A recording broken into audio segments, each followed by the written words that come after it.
engineers. It would have been amazing. I think there is a view inside the company that safety is a cost center. It's not a growth center, which I think is very short term in thinking. Because Facebook's own research has shown that when people have worse integrity experiences on the site, they are less likely to retain. I think regulation could actually be good for Facebook's long-term success because it would force Facebook back into a place where it was more pleasant to be on Facebook, and that could be good for the long-term growth of the company. Thank you. And then let me go back also to the discussion about Facebook groups, by which we're essentially talking about private groups, clearly.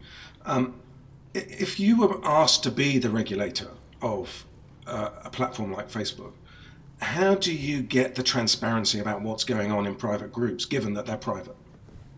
I think there's a real bar. Like, we need to have a conversation as society around how many people, after a certain number of people have seen something, is it truly private, right? Is that number 10,000? Is it 25,000? Is it really private at that point?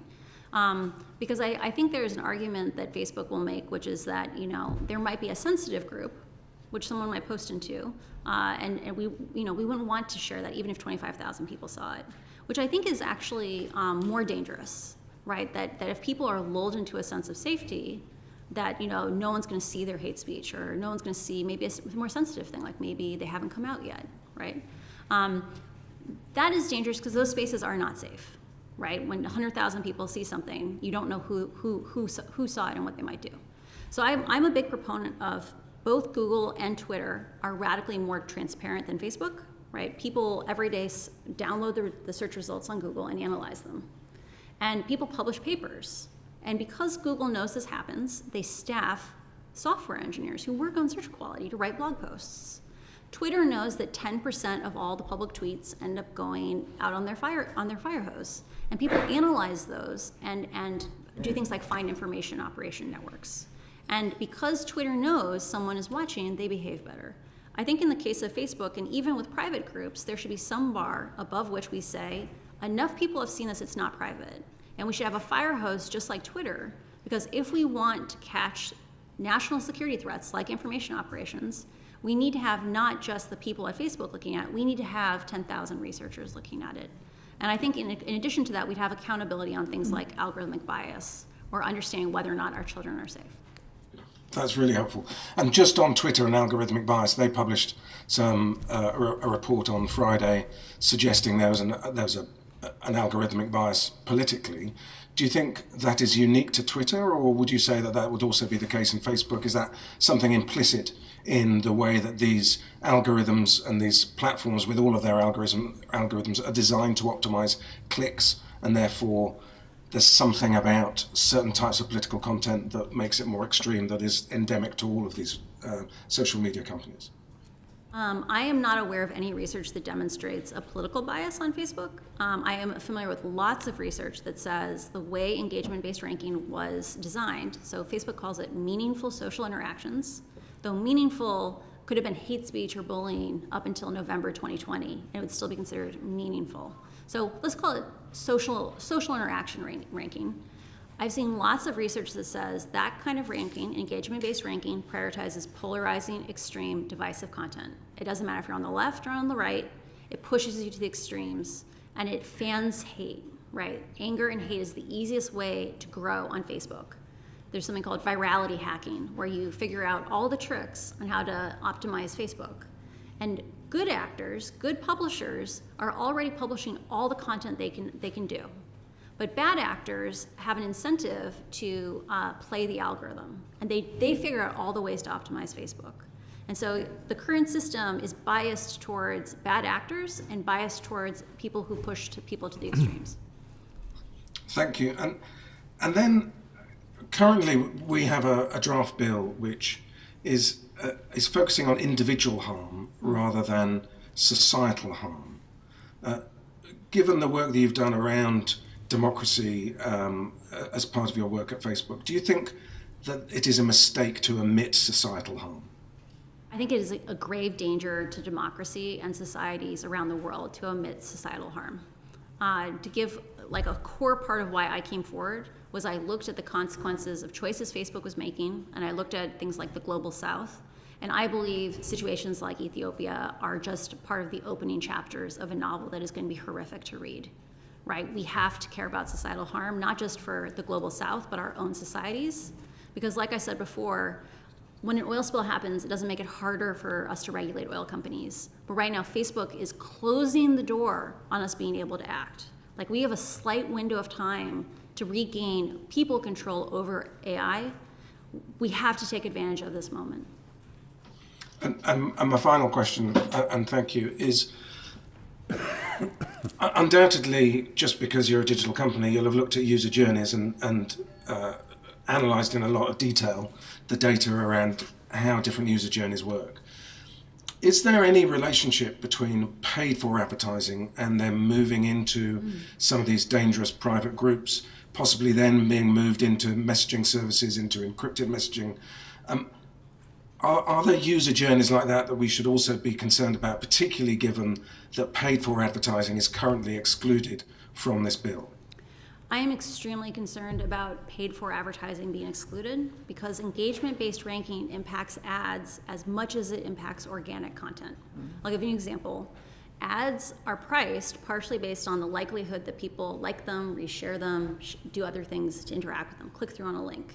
An ad that gets more engagement is a cheaper ad. We have seen that over and over again in Facebook's research, it is easier to provoke people to anger than to empathy or compassion. And so we are literally subsidizing hate on these platforms. It is cheaper substantially to run an angry, hateful, divisive ad than it is to run a compassionate, empathetic ad.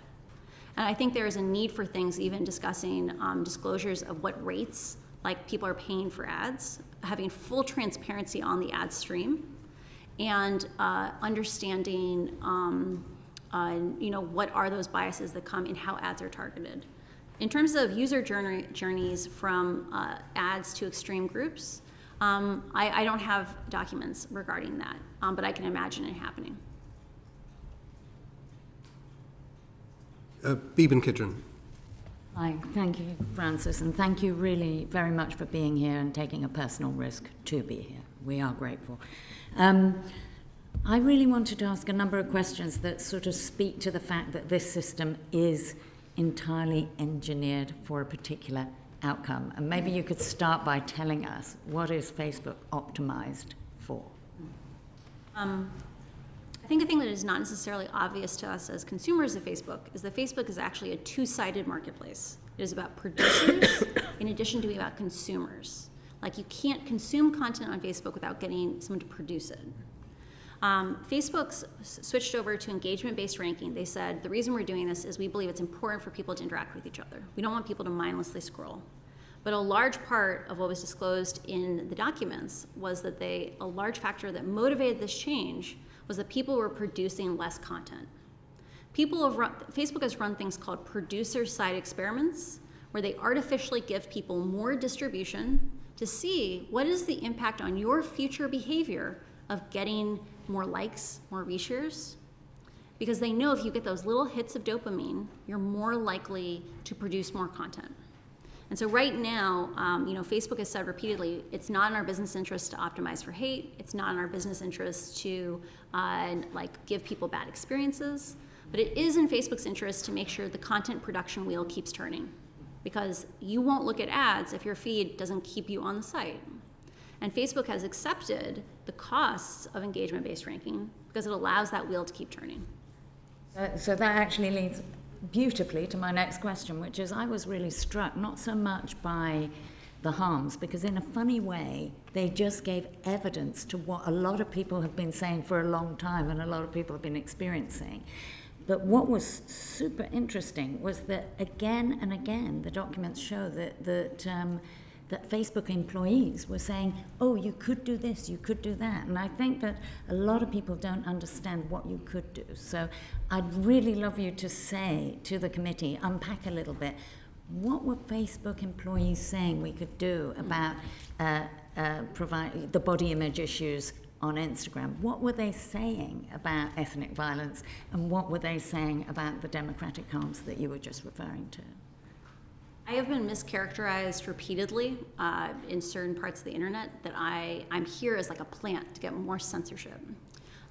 One of the things that I saw over and over again in the docs was that there are lots and lots of solutions that don't involve picking good and bad ideas. They're about designing the platform for safety, slowing the platform down, and that when you focus, when you give people more content from their family and friends, you get for free less hateful, divisive content. You get less misinformation. Because the biggest part that's driving misinformation is these hyper-distribution nodes, these groups where it goes out to 500,000 people. Some examples of non-content-based interventions are things like, let's imagine Alice posts something, and Bob reshares it, and Carol reshares it, and now it lands in Dan's newsfeed. If Dan had to copy and paste that to continue to share it, so his share button was grayed out, that's a 2-hop reshare chain. That has the same impact as the entire third-party fact-checking system, only it's going to work in the global south. It doesn't require us to have a language-by-language system. It just slows the platform down. Moving to systems that are human-scaled instead of having AI tell us where to focus is the safest way to design social media. And I want to remind people, we liked social media before we had an algorithmic feed. And Facebook said, like, if you move to a chronological feed, you won't like it. And it's true, with groups that are 500,000 people, where it's just like a spraying content at people, you're not going to like it. But Facebook has choices that it could do in different ways. It could have groups that were designed, like these things called Discord servers, where it's all chronological, but people break out into different rooms as it gets too crowded. That's a human intervention, a human scale solution, not an AI-driven solution. And so slowing the platform down, content agnostic strategies, human scale solutions, that's the direction we need to go. Why don't they do it? So each one of these interventions, so in the case of reshares, there are some countries in the world where 35% of all the content in the newsfeed is a reshare. And the reason why Facebook doesn't, crack down on reshares or do friction on them at least, is because they don't want to lose that growth. They don't want 1% shorter sessions, because that's also 1% less revenue. And so Facebook has been unwilling to accept even little slivers of profit being sacrificed for safety. And that's not acceptable. And I wanted to ask you in particular about what a break glass measure is, if you would tell us. Facebook's current security strategy, safety strategy, is that it knows engagement-based ranking is dangerous, but the AI is going to pick out the bad things. But sometimes the heat in a country gets hotter and hotter and hotter. It might be a place like Myanmar that didn't have any misinformation classifiers, or like labeling systems, no hate speech labeling classifying systems, because their language wasn't spoken by enough people. They allow the temperature in these countries to get hotter and hotter and hotter. And when the pot starts boiling over, they're like, oh no, we need to break the glass. We need to slow the platform down. And Facebook has a strategy of only when crisis has begun, it slows the platform down, instead of watching as the temperature gets hotter and making the platform safer as that happens. So that's what break glass measures are. Okay, so I guess why I'm asking these questions is if you could slow it down, make the groups smaller, have break glass as a norm rather than in emergency. These are all really safety by design strategies. These are all just saying, make your product fit for purpose. Can you just say if you think that those could be mandatory in the bill that we're looking at? Facebook right now has characterized the reason why they turned off their break the glass measures after the US 2020 election was because they don't believe in censorship. These measures had largely nothing to do with content. There were questions around how much do you amplify a live video? Do you give it a 600x multiplier or a 60x multiplier? Little questions where Facebook optimized their settings for growth over safety. And I think there's a real thing that we need to think about safety by design first. And Facebook have to demonstrate that they have assessed the risks. They must be mandated to assess the risks. And we need to specify how good is that risk assessment, because Facebook will give you a bad one if they can. And we need to mandate that they have to articulate solutions, because Facebook is not articulating what's the 5-point plan to solve these things. I also want to raise the issue of whitelisting, because a lot of the bill actually talks about terms and conditions, them being very clear, and then upholding terms and conditions and having a regulatory sort of relationship to upholding them. But what about whitelisting, where some people are exempt from terms and conditions? Can you give us your view on that? So for those who are not familiar with the reporting by the Wall Street Journal, there's a program called Crosscheck. So Crosscheck was a system where about 5 million people around the world, I think it's maybe 5.7 million, were given special privileges that allowed them to skip the line, if you will, for safety systems, right? So the majority of safety systems inside of Facebook didn't have enough staffing to actually manually review. Facebook claimed this is just about a second check, about making sure the rules are applied correctly. And because Facebook was unwilling to invest enough people to do that second check, they just let people through. And so I think there's a real thing of, unless we have more avenues to understand what's going on inside the company, like for example, imagine if Facebook was required to publish its research on a 1-year lag, right? If they have tens of billions of dollars of profit, they can afford to solve problems on a 1-year lag, right? We should be able to know that systems like this exist because no one knew how bad the system was, because Facebook lied to their own oversight board about it. I think the last area I really want to think about is, obviously all the documents you bring come from Facebook, but we can't really regulate for this company in this moment. We have to look at the sector as a whole, and we have to look into the future. And I just wonder whether you have any advice for that, because we're not trying to kill Facebook, we're trying to make the digital world better and safer for its users. Engagement-based ranking is a problem across all sites, right? All sites are going to be, it's easier to provoke humans to anger. Engagement-based ranking figures out our vulnerabilities and panders to those things. I think having mandatory risk assessments and mandatory remediation strategies, we need ways to hold these companies accountable, is critical, because companies are going to evolve. They're going to figure out how to sidestep things. And we need to make sure that we have a process that is flexible and can evolve with the companies over time. Fantastic. And finally, really, just, do you think that the scope of the bill, it's user to user and search, do you think that's a wise move, or should we be looking for some systemic solutions for the sector more broadly? User to user and search.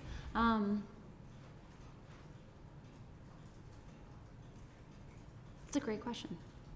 I think any platform that has a reach of more than a couple million people, the public has a right to understand how that is impacting society, because we're entering an age where technology is accelerating faster and faster, right?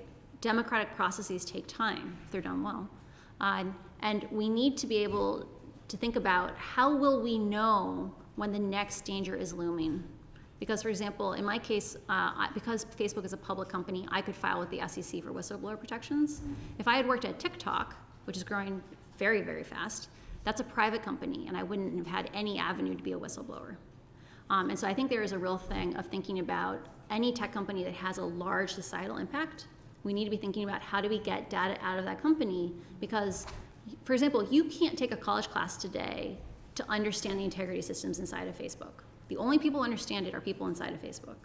And so thinking systematically about, for large tech companies, how do we get the information that we need to make good decisions is vital. Thank you so much. Thanks, Jen. Thank you. You mentioned the Oversight Board. I know you're going to be meeting with the Oversight Board. They themselves don't have access to the sort of information you've been publishing or the information you've been discussing. I mean, do you think the Oversight Board should insist on that transparency or disband itself? I always reject binary choices. I'm not an A or B person. I love C and D. I think there is a great opportunity for the Oversight Board to experiment with what is its bounds. This is a defining moment for the Oversight Board. What relationship does it want to have with Facebook? And I think I hope the Oversight Board takes this moment to step up and demand a relationship that has more transparency, because they should ask the question, why was Facebook able to lie to them in this way? What enabled that? Because if Facebook can come in there and just actively mislead the Oversight Board, which is what they did, I don't know what the purpose of the Oversight Board is. More of a hindsight board than an oversight board, isn't it? Yeah. Tim Clement-Jones. Frances, hello. You've been very eloquent about the impact of the algorithm. You've talked about ranking, pushing extreme content, the amplification of that sort of content, an addiction driver, I think you've used the phrase. And this follows on really from talking about the oversight board or a regulator over here, or indeed trying to construct a safety by design regime. What do we need to know about the algorithm, and how do we get that, basically? Should it be about the output of an algorithm, or should we be actually inspecting the entrails for a code? When we talk about transparency, it's very easy just to say, oh, we need to be much more transparent about the operation of these algorithms. But what does that really mean? I think it's always important to think about Facebook as a concert of algorithms. There are many different algorithmic systems, and they work in different ways. Some are amplification systems, some are downregulation systems. And understanding how all those parts work and how they work together is important. So I'll give you an example. Facebook has said engagement-based ranking is dangerous unless you have this AI that's going to pick out the extreme content. Facebook has never published which languages are supported and which integrity systems are supported in those languages. Because of this, they are actively misleading the speakers of most large languages in the world by saying, we support 50 languages, but most of those countries have a fraction of the safety systems that English have. When we say, how does the algorithm work, we need to be thinking about what is the experience of the algorithm for lots of individual populations. Because the experience of Facebook's newsfeed algorithm in a place that doesn't have integrity systems on is very different than, say, the experience in Menlo Park. And so I think some of the things that need to happen are, there are ways of doing privacy-sensitive disclosures of we call it segmentation. So imagine if you divided the United States up into 600 communities based on what pages and groups people interact with, their interests. You don't need to say this group is 35 to 40-year-old white women who live in the South. You don't need to say that. You can have a number on that cluster, but understanding, are some groups disproportionately getting COVID misinfo? Right now, 4% of those segments are getting 80% of all the misinfo. We didn't know that until my disclosure. For hate speech, it's the same way. For violence incitement, it's the same way. And so when we say, do we understand the algorithm, we should really be asking, do we understand the experiences of the algorithm? And that if Facebook gives you aggregate data, it will likely hide how dangerous the systems are. Because the experience of the 95th percentile for every single integrity harm is radically different, or the 99th percentile is even more radically different than the median experience.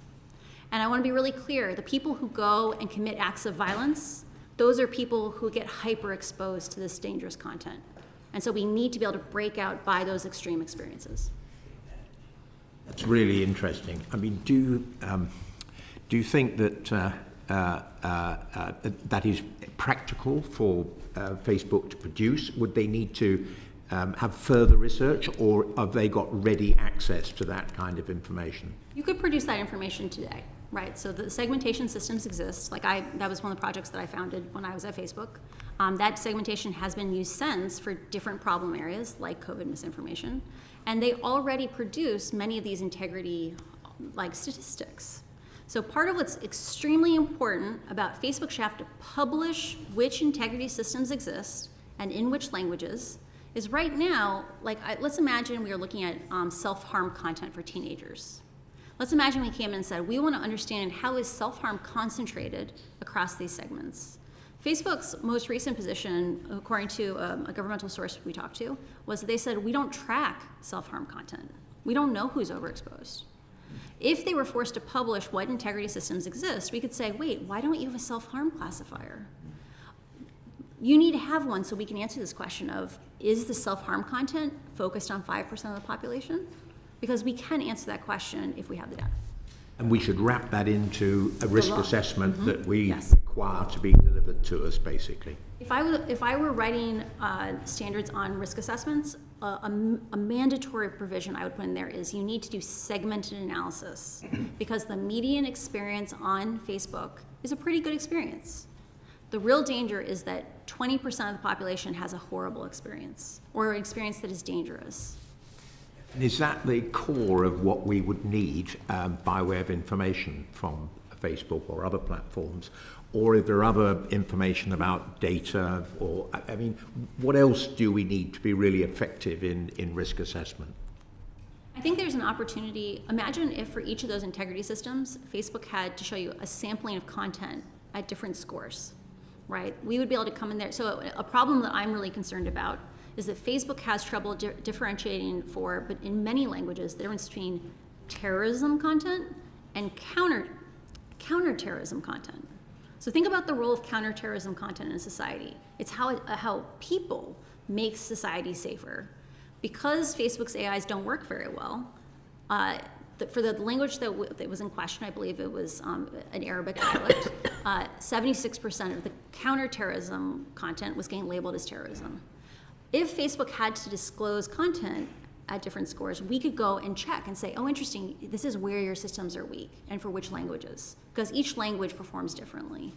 I think there is a real importance for if there were a fire hose for Facebook, and Facebook had to disclose what the scoring parameters were, I guarantee you researchers would develop techniques for understanding the roles of those scores and amplifying which kinds of content. John Nicholson. Thank you very much indeed, Chair, and thank you so much for joining us. You might be interested to know that you're trending on Twitter. Right now? Fascinating. So people are listening. Yeah. I thought the most chilling sentence that you've come out with so far this afternoon, I wrote it down, anger and hate is the easiest way to grow on Facebook. I mean, that's shocking, isn't it? What a horrendous insight into contemporary society on social media that should be the case. One report from Facebook demonstrates how there's different kinds of feedback cycles that are all playing in concert. So it said, when you look at the hostility of a comment thread, so let's look at a single publisher at a time and take all the content on Facebook and look at the average hostility of that comment thread. The more hostile the comment thread, the more likely a click will go out to that publisher, right? Anger incites traffic outwards, which means profit. We also see that people who want to grow really fast, they do that technique of harvesting viral content from other groups and spreading into their own pages, into their groups, and they bias towards stuff that gets an emotional reaction. And the easiest emotional reaction to get is anger, and psychology research has shown this for decades. So those of us who are adults or aspiring adults, like members of the committee, will find that hard enough to deal with. But for children, this is particularly challenging, isn't it? And I'd like to follow up on some of Baroness Kidron's very good questions, specifically on harm to children. Perhaps you could tell us, for people who don't know, what percentage of British teenagers can trace, for those who feel like this, their desire to kill themselves back, I can't even believe I'm saying that sentence, but back to Instagram. I don't remember the exact statistic. I think it was around 12%. It's 13? Or? It's exactly that. Yeah. And body image is also made much worse, isn't it? Yes. And why should that be for people who don't understand that? Why should it be that being on Instagram makes you feel bad about the way your body looks? Facebook's own reports say it is not just that Instagram is dangerous for teenagers. It is actually more dangerous than other forms of social media, because Why? TikTok is about doing fun activities with your friends. It's about performance. Snapchat is about faces and like augmented reality.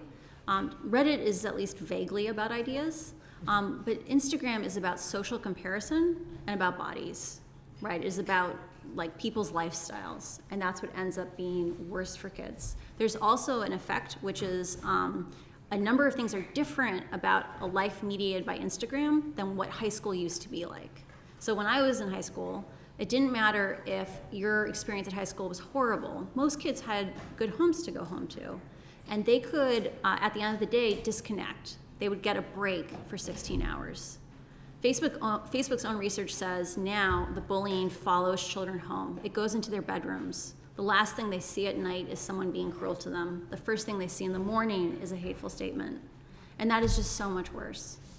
So they don't get a moment's peace. They don't get a moment's peace. If you're being bullied, you're being bullied all the time. Yeah. Now, you've already told the Senate, and you've also told us what Facebook could do to to address some of these issues, but some of your answers were quite complicated. Oh no, sorry. So perhaps you could tell us in a really simple way that anybody can get what Facebook could do to address those issues. Children who want to kill themselves, children who are being bullied, children who are obsessed with their body image in an unhealthy way, and all the other issues that you've addressed. But what is it that Facebook can do now, without difficulty, to solve those issues?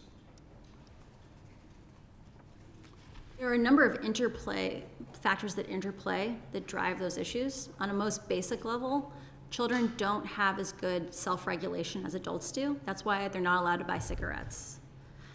When kids describe their usage of Instagram, Facebook's own research describes it as an addict's narrative.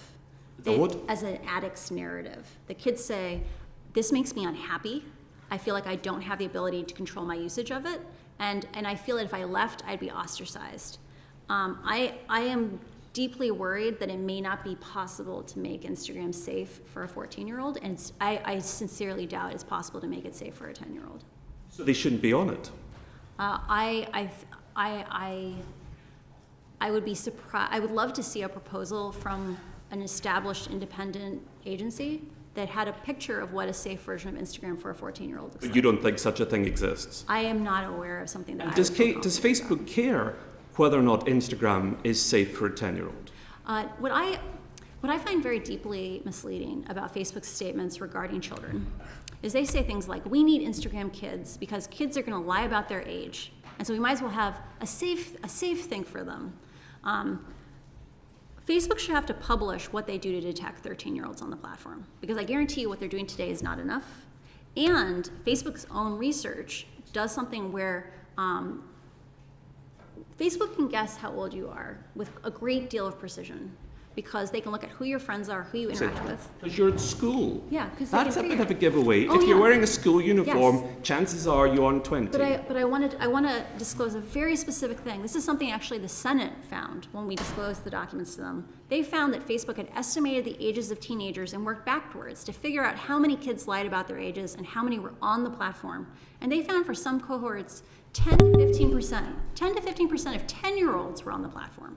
Facebook should have to publish those stats every year so we can grade how good were they at keeping kids off the platform. Right. So Facebook can solve this if it wants to do so. Facebook can make a huge dent on this if they wanted to, and they don't, because they know that young users are the future of the platform, and the earlier they get them, the more likely they'll get them hooked. Okay. And obviously young users are no different from the rest of us. They're also getting to see all the disinformation about COVID and everything else that the rest of us are getting to see. And just remind us what percentage of disinformation is being taken down by Facebook. I actually don't know that stat off the top of my head. Well, I believe it's, from what I understand, it's 3 to 5%. Oh, that's for hate speech. Yeah. But I'm sure it's approximately the same. Well, I would guess so. It's probably even less from the perspective of the only information that is false at Facebook is information that has been verified by a third-party fact-checking system. And that can only catch viral misinformation. So that's misinformation that goes to 500,000, 1 million people. And this is the most important thing for the UK. I don't believe there's anywhere near as much third-party fact-checking coverage for the UK compared to the United States. Okay. And the wonders of texting tell me that actually the figure is 10 to 20% for disinformation. Yes, so I stand corrected, 10 to 20% for disinformation and 3 to 5% for hate speech. So a vast amount of disinformation and hate speech is getting through to children, which must present children with a very peculiar, jaundiced sense of the world. And we have absolutely no idea, do we, how those children are going to grow up and change and develop and mature, having lived in this very poisonous society at this very delicate stage in their development. I'm extremely worried about the developmental impacts of Instagram on children.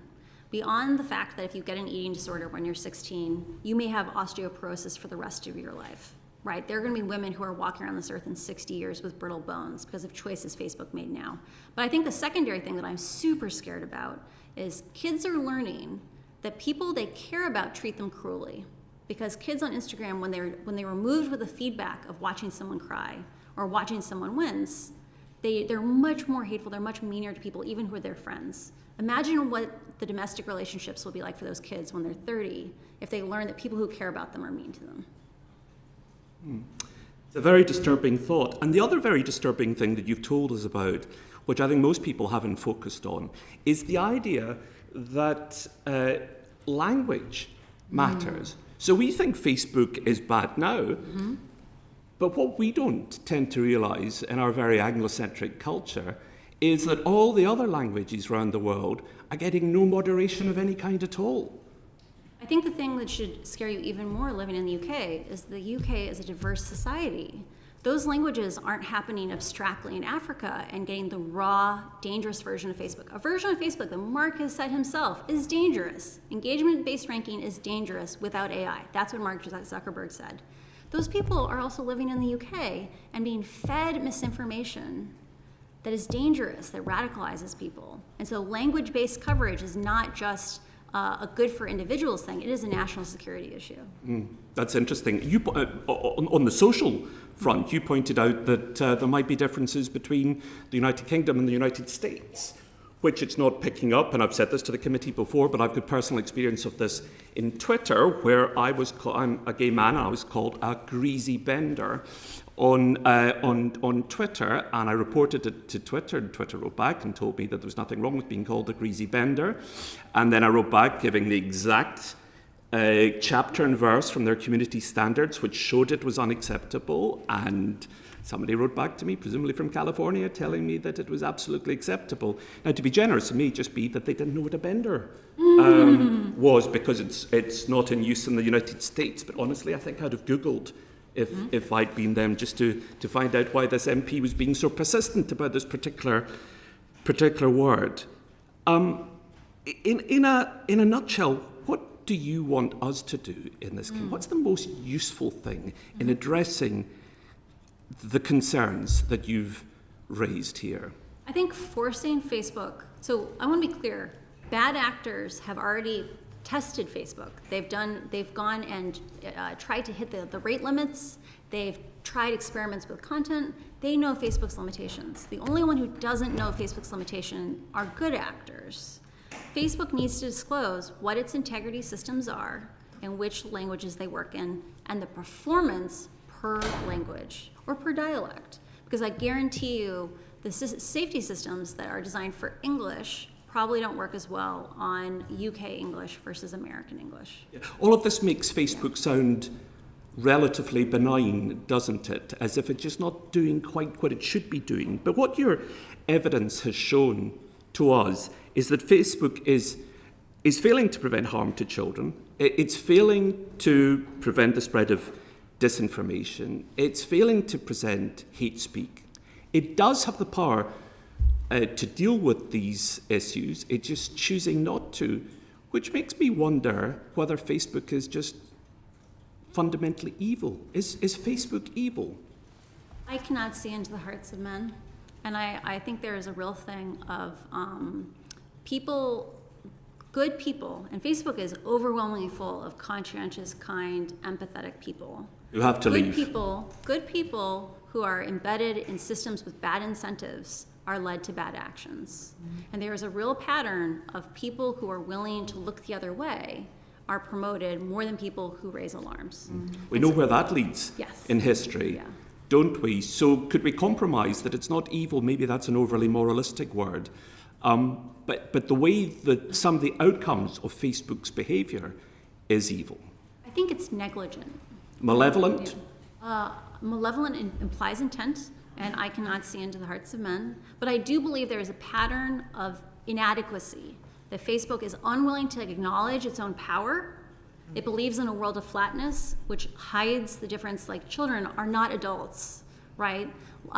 They believe in flatness, and they won't accept the consequences of their actions. And so I think that is negligence, and it is ignorance, but I can't see into their hearts, and so I don't want to consider it malevolent. Well, I respect your desire, obviously, to answer the question in your own way, but given the evidence that you've given us, I think a reasonable person running Facebook, seeing the consequences of the company's behaviour, would, I imagine, have to conclude that what they were doing, the way their company was performing, and the outcomes were malevolent and would want to do something about it. I would certainly hope so.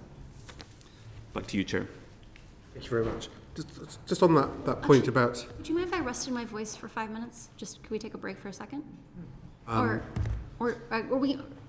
Oh, sorry, I don't know how long we're going to go, so if we go for 2.5 hours, I'll never mind. Ask your question. Okay, thank you. We'll do it after. Just on that point about intent, I mean, someone may not have intended to do a bad thing, but if their actions are causing that, and they're told about it, and they don't change their strategy, then what do you say about them then?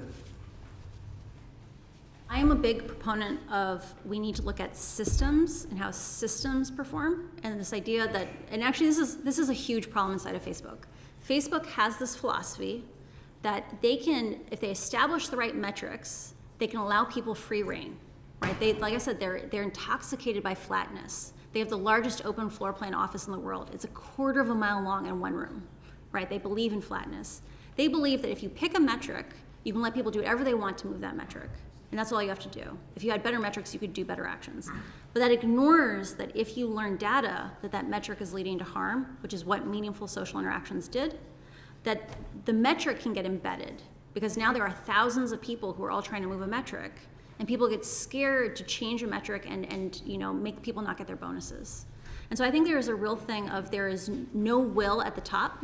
Mark Zuckerberg has unilateral control over 3 billion people, right? There's no will at the top to make sure these systems are run in an adequately safe way. And I think until we bring in a counterweight, things will be operated for the shareholders' interest and not for the public interest. Thank you. Joining us remotely, Dean Russell. Thank you, Chair, and thank you again for joining us today. It's incredibly important, and your testimony has been heard loud and clear. The points I want to just pick up on was about addiction.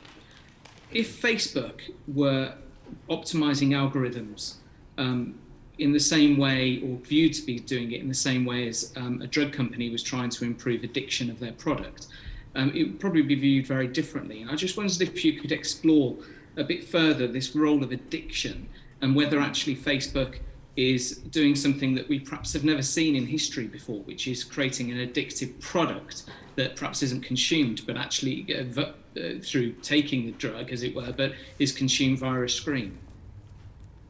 Inside of Facebook, there are many euphemisms that are meant to hide the emotional impact of things. So, for example, the ethnic violence team is called the social cohesion team, because ethnic violence is what happens when social cohesion breaks down. For addiction, the metaphor is problematic use. People are not addicted, they have problematic use. The reality is that using large-scale studies, so these are 100,000 people, Facebook has found that problematic use is much worse in young people than people who are older. So the bar for problematic use is that you have to be self-aware enough and honest enough with yourself to admit that you don't have control over your usage and that it is harming your physical health, your school, or your employment. And for 14-year-olds, it peaks. Their first year, they haven't gotten quite enough problematic use yet, but by the time they get to be 14, between 5.8% and 8% of kids say they have problematic use. And that's a huge problem. If that many 14-year-olds are that self-aware and that honest, the real number is probably 15, 20%. I am deeply concerned about Facebook's role in hurting the most vulnerable among us. Facebook has studied who has been most exposed to misinformation, and it is people who have been recently widowed, people who are recently divorced, people who moved to a new city, people who are socially isolated. And I am deeply concerned that they have made a product that can lead people away from their real communities and isolate them in these rabbit holes, in these filter bubbles. Because what you find is that when people are sent targeted misinformation to a community, it can make it hard to reintegrate into larger society because now you don't have shared facts. So that's the real harm. I like to talk about the idea of the misinformation burden instead of thinking of it as, because like it is a burden when we encounter this kind of information. Facebook right now doesn't have any disincentive for trying to do high quality shorter sessions. Imagine if there was a sin tax that was a penny an hour, right? So this is like dollars a year for Facebook per user. Imagine if there was a sin tax that pushed Facebook to have shorter sessions that were higher quality. Nothing today is incentivizing them to do this. All the incentives say, if you can get them to stay on the platform longer, you'll get more ad revenue, you'll make more money. And so with that, and thank you, that's very helpful. But in terms of the way that often the discussion is around the bill, especially that we're looking at, the online safety bill, is around the comparison being with it being a publisher or publishing platform. But should we be looking at this much more about almost a product approach, which in essence is causing addiction, as you say, with young people? And as you mentioned earlier about the impact on, trying to get a greater high almost through the dopamine in their brain. So we've heard previous testimony from experts highlighting that actually children's brains seem to be changing because they're using Facebook and other platforms to a large extent over many, many hours. And if they were being given a white powder and they were having the same symptoms, the same outputs, we'd be very quick to clamp down on that. But because it's via a screen and we call it Facebook and we think everyone's using it nicely, that doesn't happen. So I'd just be interested in your view on the impact on children, whether Facebook have actually been looking at that, but also whether we should be doing this almost with regards to Facebook being a product rather than a platform. I find it really telling that if you go to Silicon Valley and you look at the most elite private schools, they often have zero social media policies, that they try to establish cultures where like you don't use phones and you don't connect with each other on social media. The fact that that is a trend in the most elite private schools in Silicon Valley, I think should be a warning to us all. It is super scary to me that we are not taking like a safety first perspective with regard to children, right? Like safety by design is so essential with kids because the burden that we've set up till now is the idea that the public has to prove to Facebook that Facebook is dangerous. Facebook has never had to prove that their product is safe for children, right? And we need to flip that script. Like with pharmaceuticals, a long time ago we said it's not the obligation of the public to say this medicine is dangerous, it's the obligation of the producer to say this medicine is safe. We've done this over and over again, and this is the right moment to act. This is the moment to change that relationship with the public. And if I may, just on that point, sorry, my screen seems to be switching off. My apologies. With regards to that point of addiction, have there been any studies from your awareness within Facebook and within the documents you've seen where they have actually looked at how they can increase addiction via the algorithms? I have not seen any documents that are as explicit as saying Facebook is trying to make addiction worse, but I have seen documents where on one side someone's saying the number of sessions per day that someone has, like the number of times they visit Facebook, is indicative of their risk of exhibiting problematic use. But on the other side, they're clearly not talking to each other. Someone says, interesting, an indicator that people will still be on the platform in 3 months is if they have more sessions every day. We should figure out how to drive more sessions. And this is an example of Facebook is not, because their management style is flat, there isn't enough cross-promotion. There's not enough cross-filtration. And the side that is responsible for growing the company is often is kept away from the side that highlights harms. And that kind of world where it's not integrated, that causes dangers and it makes the problem worse. Thank you. Sorry, Dave, we can pause there. It's 25 to 2. We're going for over an hour, so I think we'll take a 10-minute break at this point. That'd be lovely. Thank you so much.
face there, you know. Much appreciated. Yeah. I can tell you, the guy is, so I'm a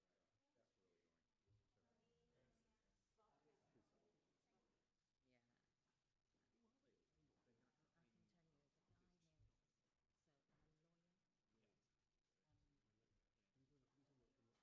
Yes. I still haven't really got to grips with the legal behind it. I mean, in terms of the right way of making sure the bill gets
little warm. So We've it's tried, it's, lovely. it's unusually warm in this room, so we've tried to open the windows a bit more and turn the heating No, down. So it's all good. I'm excited to be here.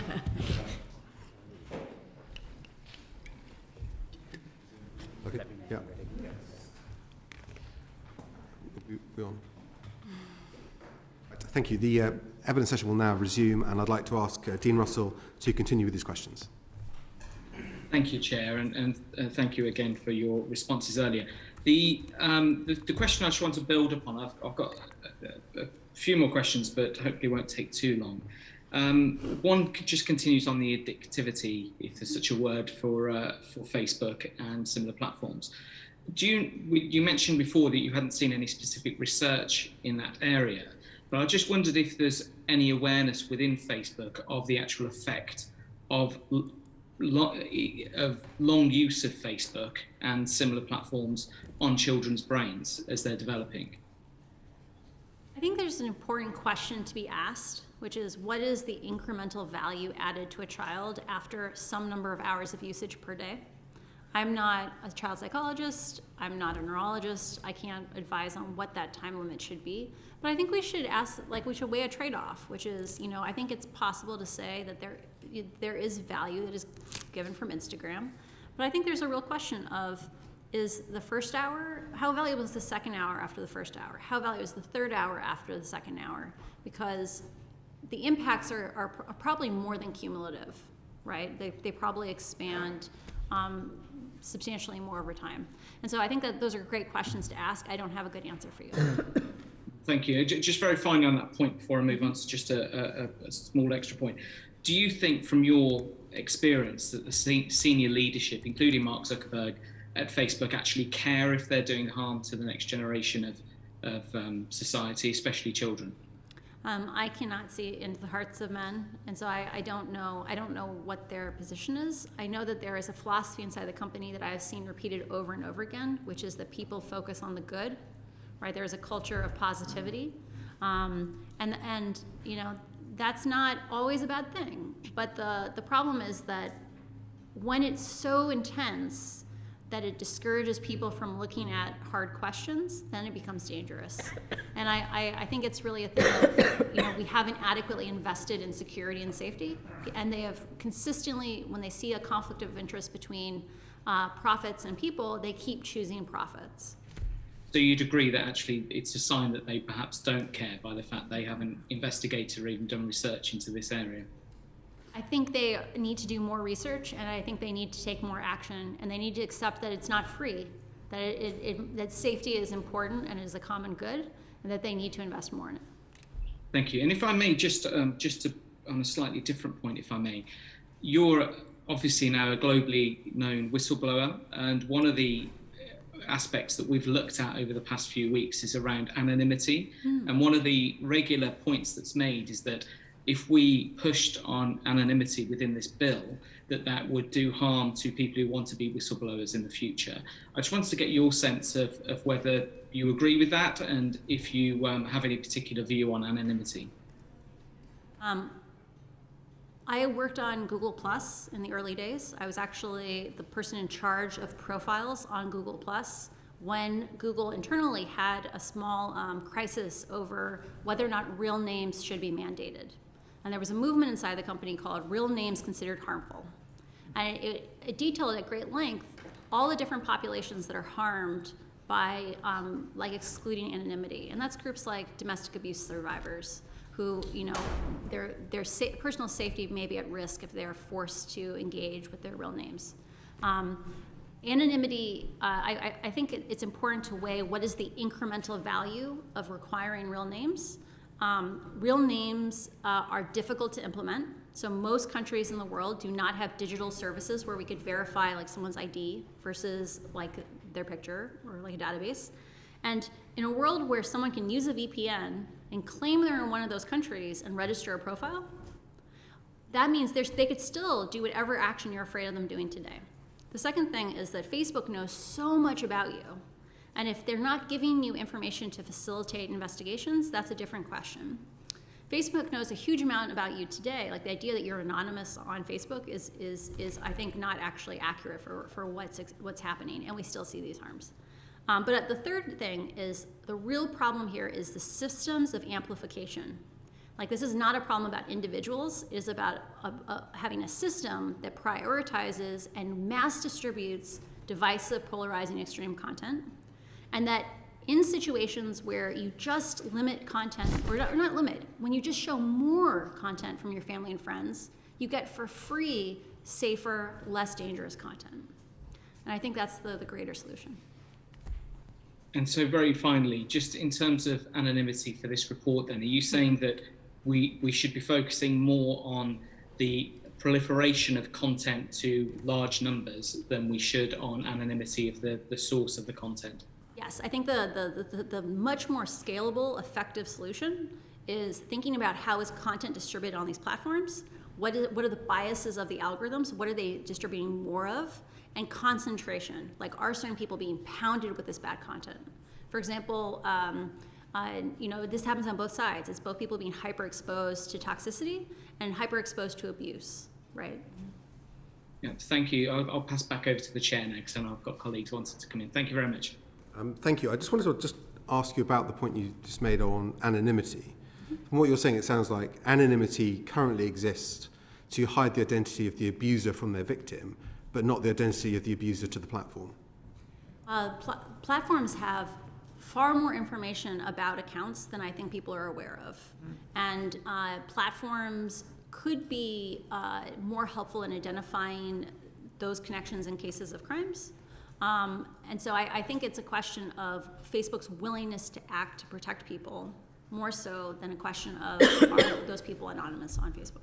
The reason I think it's a particularly pertinent point here, we're having this debate on anonymity, is that one of the concerns is that if you say, well, the platform should always know who the account user is, so if there was a request from law enforcement that they could comply with it. And some people say, well, if we do that, there's a danger of their systems being hacked or that information being got out in another way. But from what you're saying is practically, the company already has that data and information anyway. It knows so much about each one of its users, regardless of the settings for an account. And obviously in Facebook, you have to have your own name for the account anyway, in theory. I think what you're saying is, in practical terms, anonymity doesn't really exist because the companies know so much about you. You could imagine designing Facebook in a way where as you use the platform more, you got more reach, right? Like the idea that reach is earned, it is not a right. In that world, as you interact with the platform more, the platform will learn more and more about you. The fact that today you can make a throwaway account and take an action, like that opens up all sorts of doors. But I just want to be clear, in a world where you require people's IDs, you're still going to have that problem because Facebook will never be able to mandate that for the whole world because lots of countries don't have those systems. And as long as you can pretend to be in that country and register an account, you're still going to see all those harms. Thank you. Guy Black. Thank you.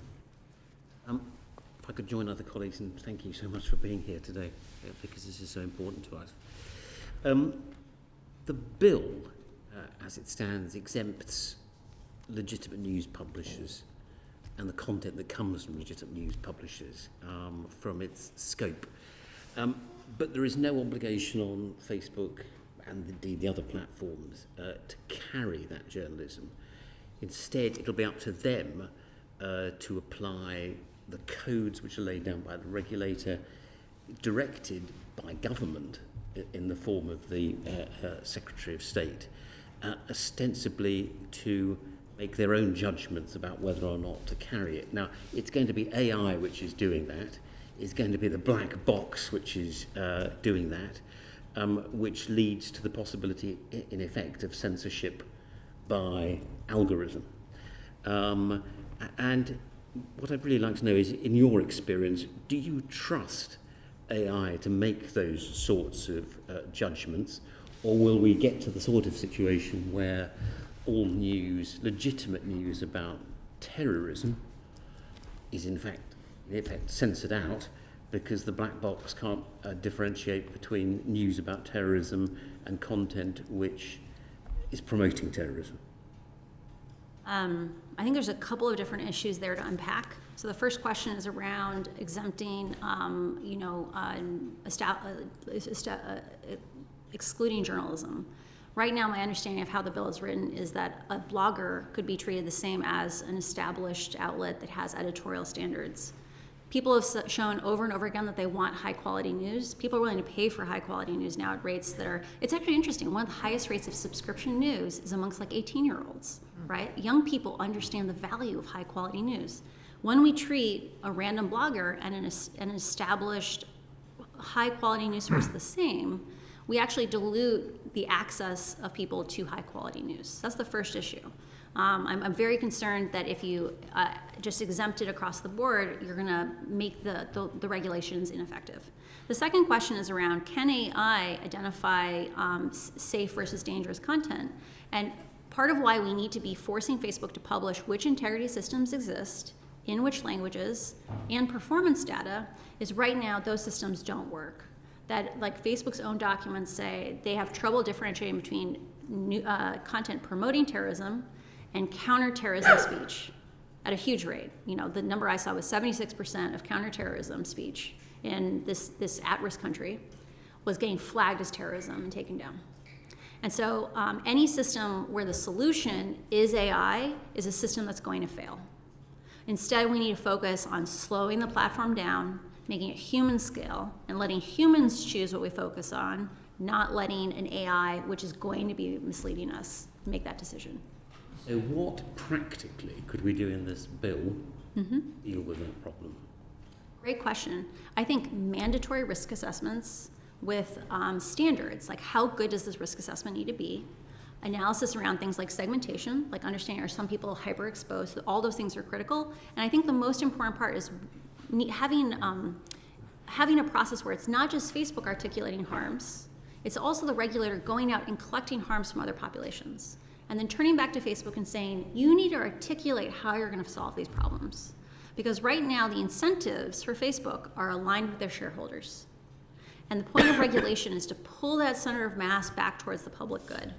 And right now, Facebook doesn't have to solve these problems. It doesn't have to disclose they exist, and it doesn't have to come up with solutions. But in a world where they were regulated and mandated, you have to tell us what the 5-point plan is on each of these things. And if it's not good enough, we're going to come back to you and ask you again. That's a world where Facebook now has an incentive to, instead of giving 10,000, like investing 10,000 engineers to make the metaverse, we have 10,000 engineers to make us safer. And that's the world we need. So we need to give the power to the regulator to be able to do that, because at the moment, the bill, as I understand it, doesn't. Oh, okay. I believe that if Facebook doesn't have standards for those risk assessments, they will give you a bad risk assessment, because Facebook has established over and over again, when asked for information, they mislead the public. They need to be so I don't have any expectation that they'll give you a good risk assessment unless you articulate what a good one looks like. And you have to be able to mandate that they give solutions. Because on a lot of these problems, Facebook has not thought very hard about how to solve them, or because there's no incentive forcing them away from shareholder interests, when they have to make those little sacrifices, like 1% growth here or 1% growth there, they choose growth over safety. So just leading on from that, just a very quick general question. As things stand at the moment, do you think that this bill is keeping Mark Zuckerberg awake at night? I am incredibly excited and proud of the UK for taking such a world-leading stance with regard to thinking about regulating social platforms. The global south currently does not have the resources to stand up and save their own lives. Like they are excluded from these discussions. And the UK has a tradition of leading policy in ways that are followed around the world. And I can't imagine Mark isn't paying attention to what you're doing, because this is a critical moment for the UK to stand up and make sure that these platforms are in the public good and are designed for safety. You probably need to do a little more in this bill to make sure that that's the case, is what I have faith in you guys. Thank you very much. You presented a very compelling argument there on the way regulation should work. Do you not think it's, let's say, disingenuous of companies like Facebook to say we welcome regulation, we actually actively want parliaments around the world to regulate? Nick Clegg was critical of Congress for not regulating, and yet the company does none of the things that you said it should do and doesn't share any of that information with the oversight board it, in theory, created to have oversight of what it does. I think it's important to understand that companies work within the incentives and the context they're given. I think today Facebook is scared that if they freely disclosed information, i.e. it wasn't requested by a regulator, that they might get a shareholder lawsuit, right? I think they're really scared about doing the right thing because, like, if they slow down in the United States, because they're a private company, they have a fiduciary duty to maximize shareholder value. Yeah. And so when they're given these little choices between 5% more misinformation or 10% more misinformation and 1% of sessions, they choose sessions and growth over and over again. And I think there's actually an opportunity, I think, to make the lives of Facebook employees better, like rank and file employees better, by giving appropriate goalposts for like what is a safe place. Because right now, I think there's a lot of people inside the company that are uncomfortable about the decisions that they are being forced to make within the incentives that exist, and that creating different incentives through regulation gives more freedom to be able to do things that they might be aligned with their hearts. I mean, going back to the oversight board, they don't have access to data. I mean, so much of your argument is about data drives engagement, drives revenue, and that's what the business is all about. And yet the oversight board can't see that. I mean, even when they ask for it, they're told they can't have it. And to me, that doesn't look like a company that wants to be regulated. Again, I think it's one of these things where Facebook, I think, like I said before, I can't see into men's hearts. I can't see on motivations. I think, but knowing what I know, I'm an odd nerd in that I have an MBA. Given what the laws are in the United States, they have to act in the shareholders' interest, or they have to be able to justify doing something else. And I think here, a lot of the long-term benefits are harder to prove. Right? Like, I think if you make Facebook safer and more pleasant, it'll be a more profitable company 10 years from now, because the toxic version of Facebook is slowly losing users. But at the same time, the actions in the short term are easy to prove. And I think they worry that if they do the right thing, they might get a shareholder lawsuit. I just don't know. Susan Webb. Thank you, Chair, and thank you, Frances, so much for being here. It's truly appreciated, and everything you've done to get yourself here as well, so over the last year. Look, what will it take for Mark Zuckerberg and the Facebook executives to actually be accountable? And do you think they're actually aware of the human cost that has been expelled in terms of what I feel is they're not accountable enough, and there has been a human price on this? I think it is very easy for humans to focus on the positive over the negative.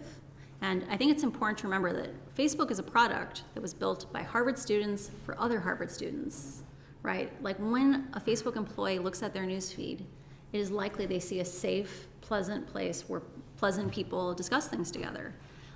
Their immediate visceral perception of what the product is and what's happening in a place like Ethiopia, they're completely foreign worlds. And I think there's a real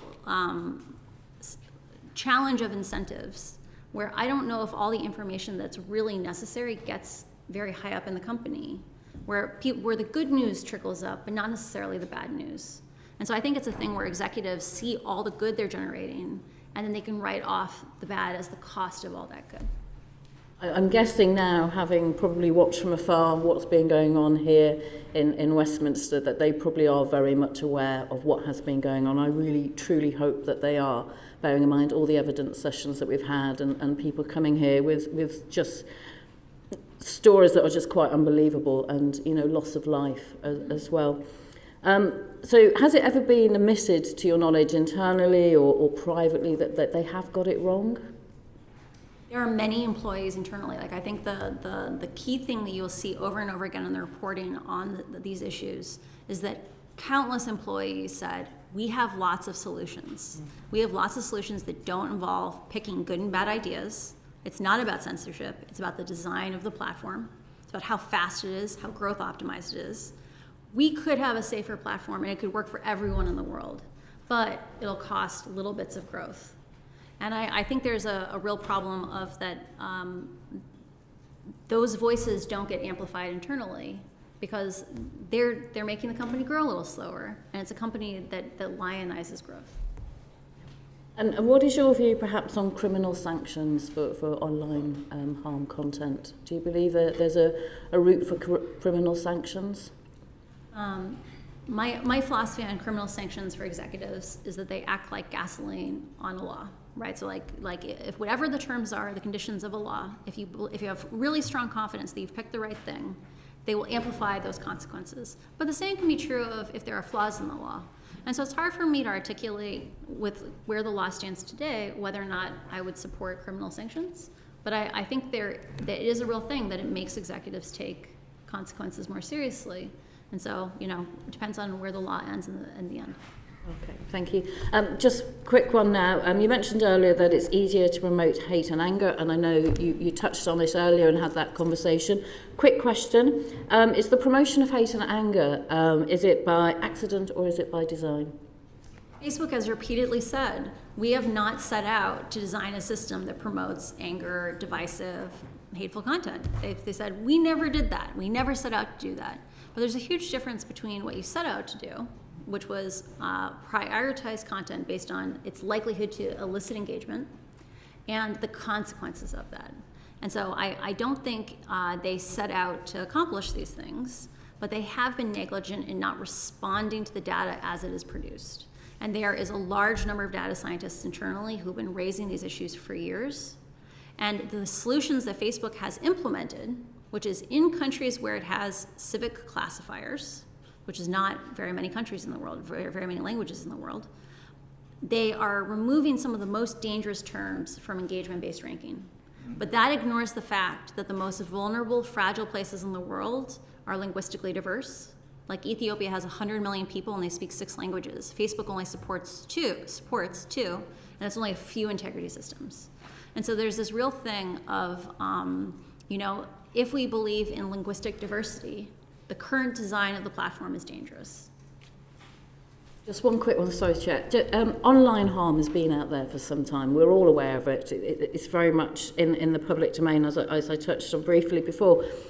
Why aren't the tech companies doing anything about it? Why don't they just get on? Why are they having to wait for this bill to come through to make the most obvious changes to what is basically proliferating online harm and creating, as I say, there's human loss to this. Why aren't they doing something now about it? I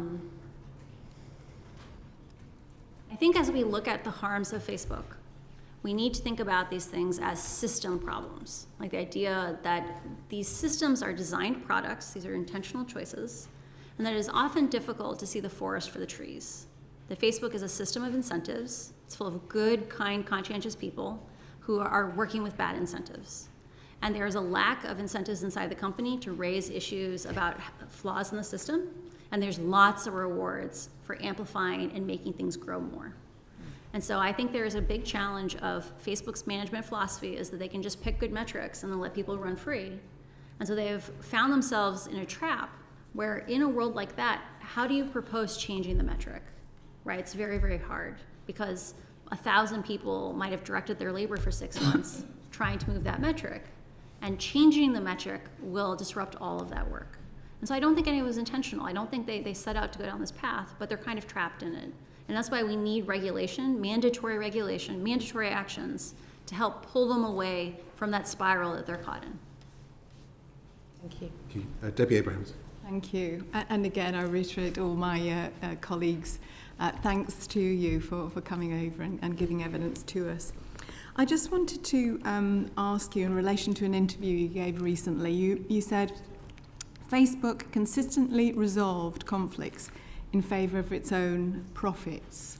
I wondered if you have speckled the testimony that you've given so far with these, but I wonder if you could pick 2 or 3 that you think really highlight this point.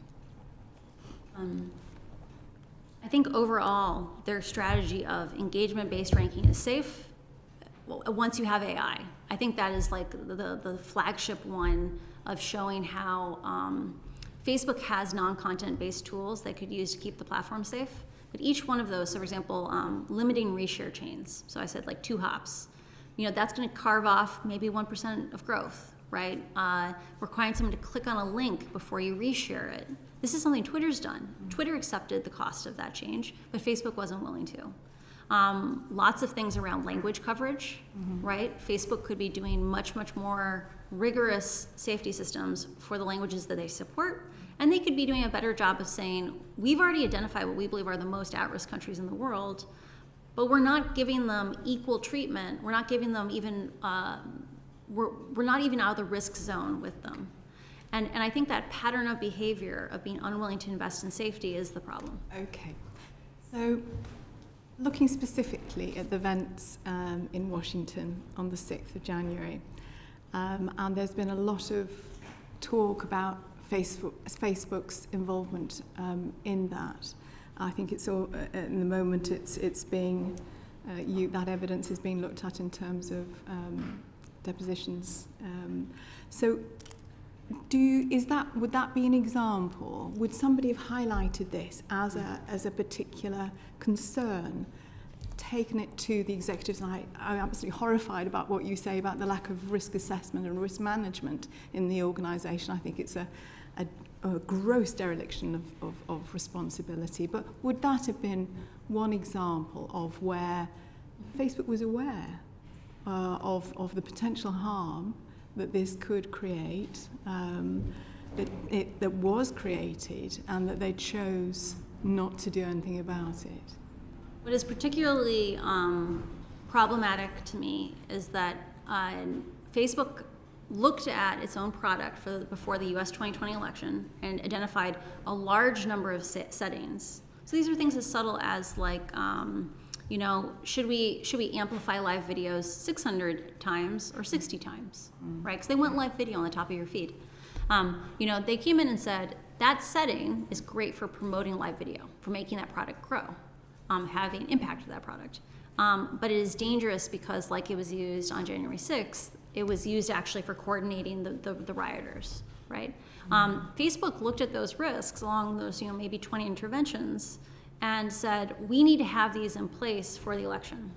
Facebook has said the reason they turned them off was they don't, censorship is a delicate issue. And I find this this is so misleading. Most of those interventions have nothing to do with content. They have questions like, for example, promoting live video 600 times versus 60 times. Have you censored someone? I don't think so. But so Facebook has characterized, they turned those off because they don't believe in censorship. On the day of January 6th, most of those interventions were still off at 5 p.m. Eastern time, right?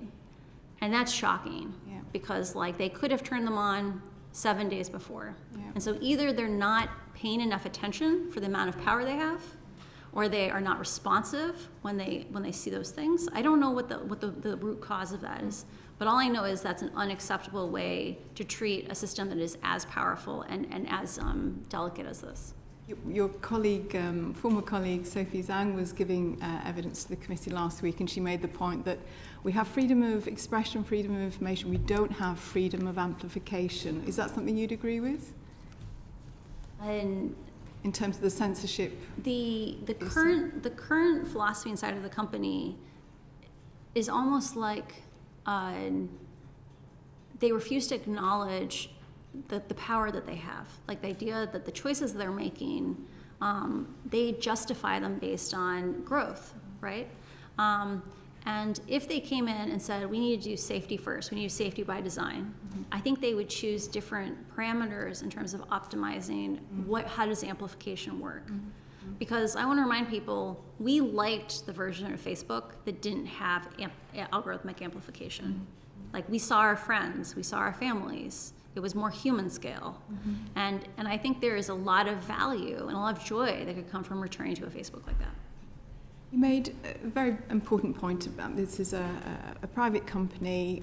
They have a fiduciary responsibility to their shareholders and so on. Do you think, though, that there are breaches in their terms of conditions? So is there that conflict there? I think there's two issues. So one is, I think terms and conditions saying that private companies can define them, like that's like them grading their own homework, right? Like they're defining what's bad, and then we know now they don't even find most of the thing that they say is bad. They don't have any transparency, any accountability. The second question is around, do companies have duties outside to their shareholders? And we have had a principle for a long, long time that companies cannot subsidize their profits. They cannot pay for their profits using public expense, right? Like if you go and pollute the water and people get cancer, the public has to pay for those people, right? Similarly, like if Facebook is sacrificing our safety because they don't want to invest enough, And don't listen to them when they say we spend $14 billion on safety. That's not the question. The question is, how much do you need to pay to make it safe? Do you think then one of the things that the bill, or the committee rather, has been looking at is in terms of a duty of care? Is that something that we should be considering very carefully to mandate? I think a duty of care is really important, right? That we have let Facebook act freely for too long, and they've demonstrated that, I like to say there's multiple criteria necessary for Facebook to act completely independently. The first is when they see conflicts of interest between themselves and the public good, they resolve them aligned with the public good. And the second is they can't lie to the public. Facebook, in both cases, has violated those criteria and has demonstrated they need oversight. Thank you so much. My final question is, do you think the regulator is going to be up to the job? I think I am not a lawmaker, and so I don't know a ton about the design of regulatory bodies.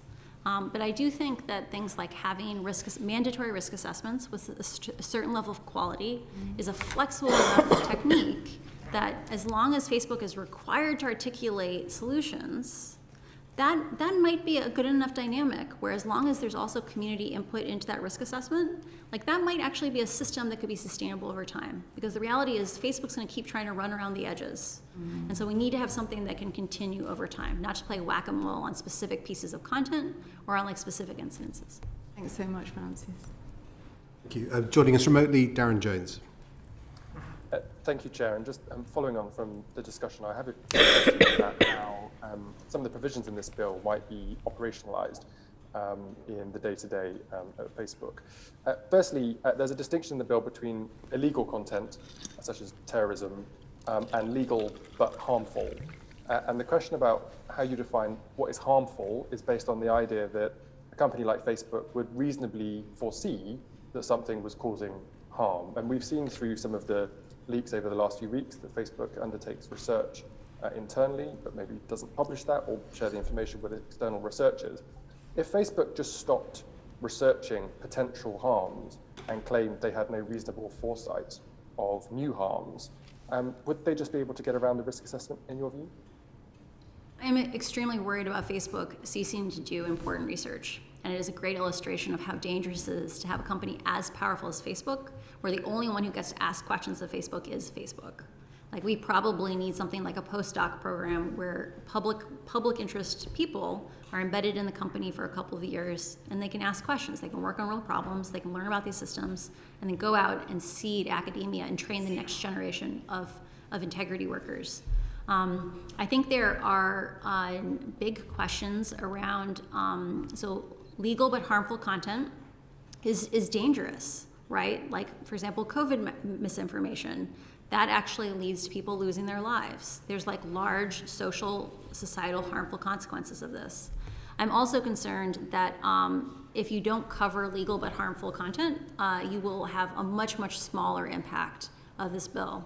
And especially on impacts to children, for example, a lot of the content that we're talking about here would be legal but harmful content. Thank you. And I know that in your answers today, you've said that there's not enough internal work to understand harms and that data should be shared with external academics and the regulators. And I agree with you on those points. My second question is, say the company found some new type of harmful content, a new trend or some type of content that was leading to physical or mental harm to individuals. We've talked today about how complex the Facebook world is, whether it's about content promotion or groups or messaging. How would you go about auditing and assessing how this harm is being shared within the Facebook environment? It sounds like a very big job to me. How would you actually go about doing it? So one of the reasons why I'm such a big advocate of having a fire hose, so that's picking some standard where you're if more than X thousands of people see this content, it's not really private, is that you can include metadata about each piece of content. For example, did it come via a group? What group? Where on average in someone's feed did this content show up? And which groups are most exposed to it? Imagine if we could tell, Facebook is actually distributing a lot of self-harm content to children, right? There's various metadata we could be releasing. And I think there is a really interesting opportunity that once more data is accessible outside of the company, I think a cottage industry will spring up amongst academics, amongst independent researchers. Like if I had access to this data, I would start a YouTube channel and I would just teach people about it, right? I can tell jokes for 15 minutes. I think there's opportunities where we will develop the muscle of oversight, but we will only develop the muscle of oversight if we have at least a peephole to look into Facebook. So if Facebook were to say to us, for example, well, if there's a unique and new type of harm that's been created, a new trend that's been appearing in private groups and is maybe being shared a little bit, because of the amount of content on the platform, it's really difficult for us to find it and assess that properly. You're saying that that's not true and they have the capabilities to do that. So, as I said earlier, I think it's really important for Facebook to have to publish which integrity systems exist, right? Like what content can they find? Because we should be able to have the public surface like, hey, we believe there's this harm here, and be like, oh, interesting, you don't actually look for that harm. So the example I heard was around self-inflicted harm content and kids, and like, are some kids being overexposed? And Facebook said, we don't track that content, or we don't want to track that. We don't have a mechanism today to force Facebook to answer those questions, and we need to have something that would be mandatory where we could go and say, you need to be tracking this harm. I'm sorry, I forgot your question. My apologies. Yeah. I think you've broadly answered it. Yeah. I just wanted you to answer to the question that they have the capacity to do this. My last two questions are more about corporate governance of the business, and I'm interested to know from your experience how the different teams within the business operate. So a question I've asked previously in this committee is, you know, the programmers who might be down the end of the corridor who are coding all of these algorithms will know a certain amount of information. The product teams that build products will know a bit about what the programmers have done, but probably not the whole thing and how it works properly. And then the compliance and PR team will just have to receive answers, probably from the product team, in order to produce this risk assessment that they then present to our regulator. And my concern is that the real truth about what's happening is with the programmers, that it may not get through unless we force it in that audit submission to our regulator. Am I wrong in those assumptions? Do those teams work together well in understanding what they all do and how it links together? I think it's really important to know that there are conflicts of interests between those teams, right? So one of the things that's been raised is the fact that at Twitter, the team that is responsible for writing policy on what is harmful reports separately to the CEO than the team that is responsible for external relations with governmental officials. And at Facebook, those two teams report to the same person. So the person who is responsible for keeping politicians happy is the same person that gets to define what is harmful or not harmful content. I think there is a real problem around the left hand doesn't speak to the right hand at Facebook, right? It's like the example I gave earlier of, on one hand, someone on integrity is saying problematic use, addiction, is like one of the signs of it is you come back a lot of times a day. And then someone over on the growth team is saying, oh, did you notice? Like, if we get you to come back a bunch of times a day, you still use the product in 3 months, right? It's just like there's a world that's too flat where no one is really responsible. Like Antonia Fraser said in her Senate testimony, like when she was pressed on Instagram Kids and various decisions, she couldn't articulate who was responsible. And that is a real challenge at Facebook, that there is not any system of responsibility or governance.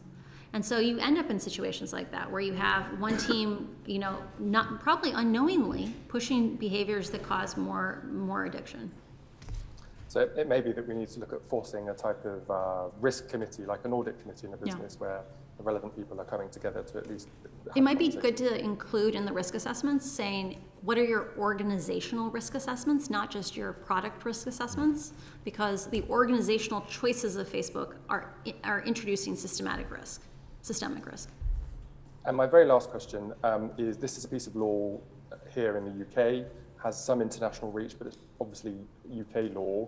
We've heard evidence before that employees of different technology companies here in London will want to be helpful and give certain answers, but actually the decisions are really made in California. Do you think there's a risk that the way in which power is structured in California means that the UK-based team trying to comply with the law here may not be able to do what they need to do? Facebook today is full of kind, conscientious people who work within a system of incentives that unfortunately leads to bad results, results that are harmful to society. There's definitely a center of mass that exists in Menlo Park.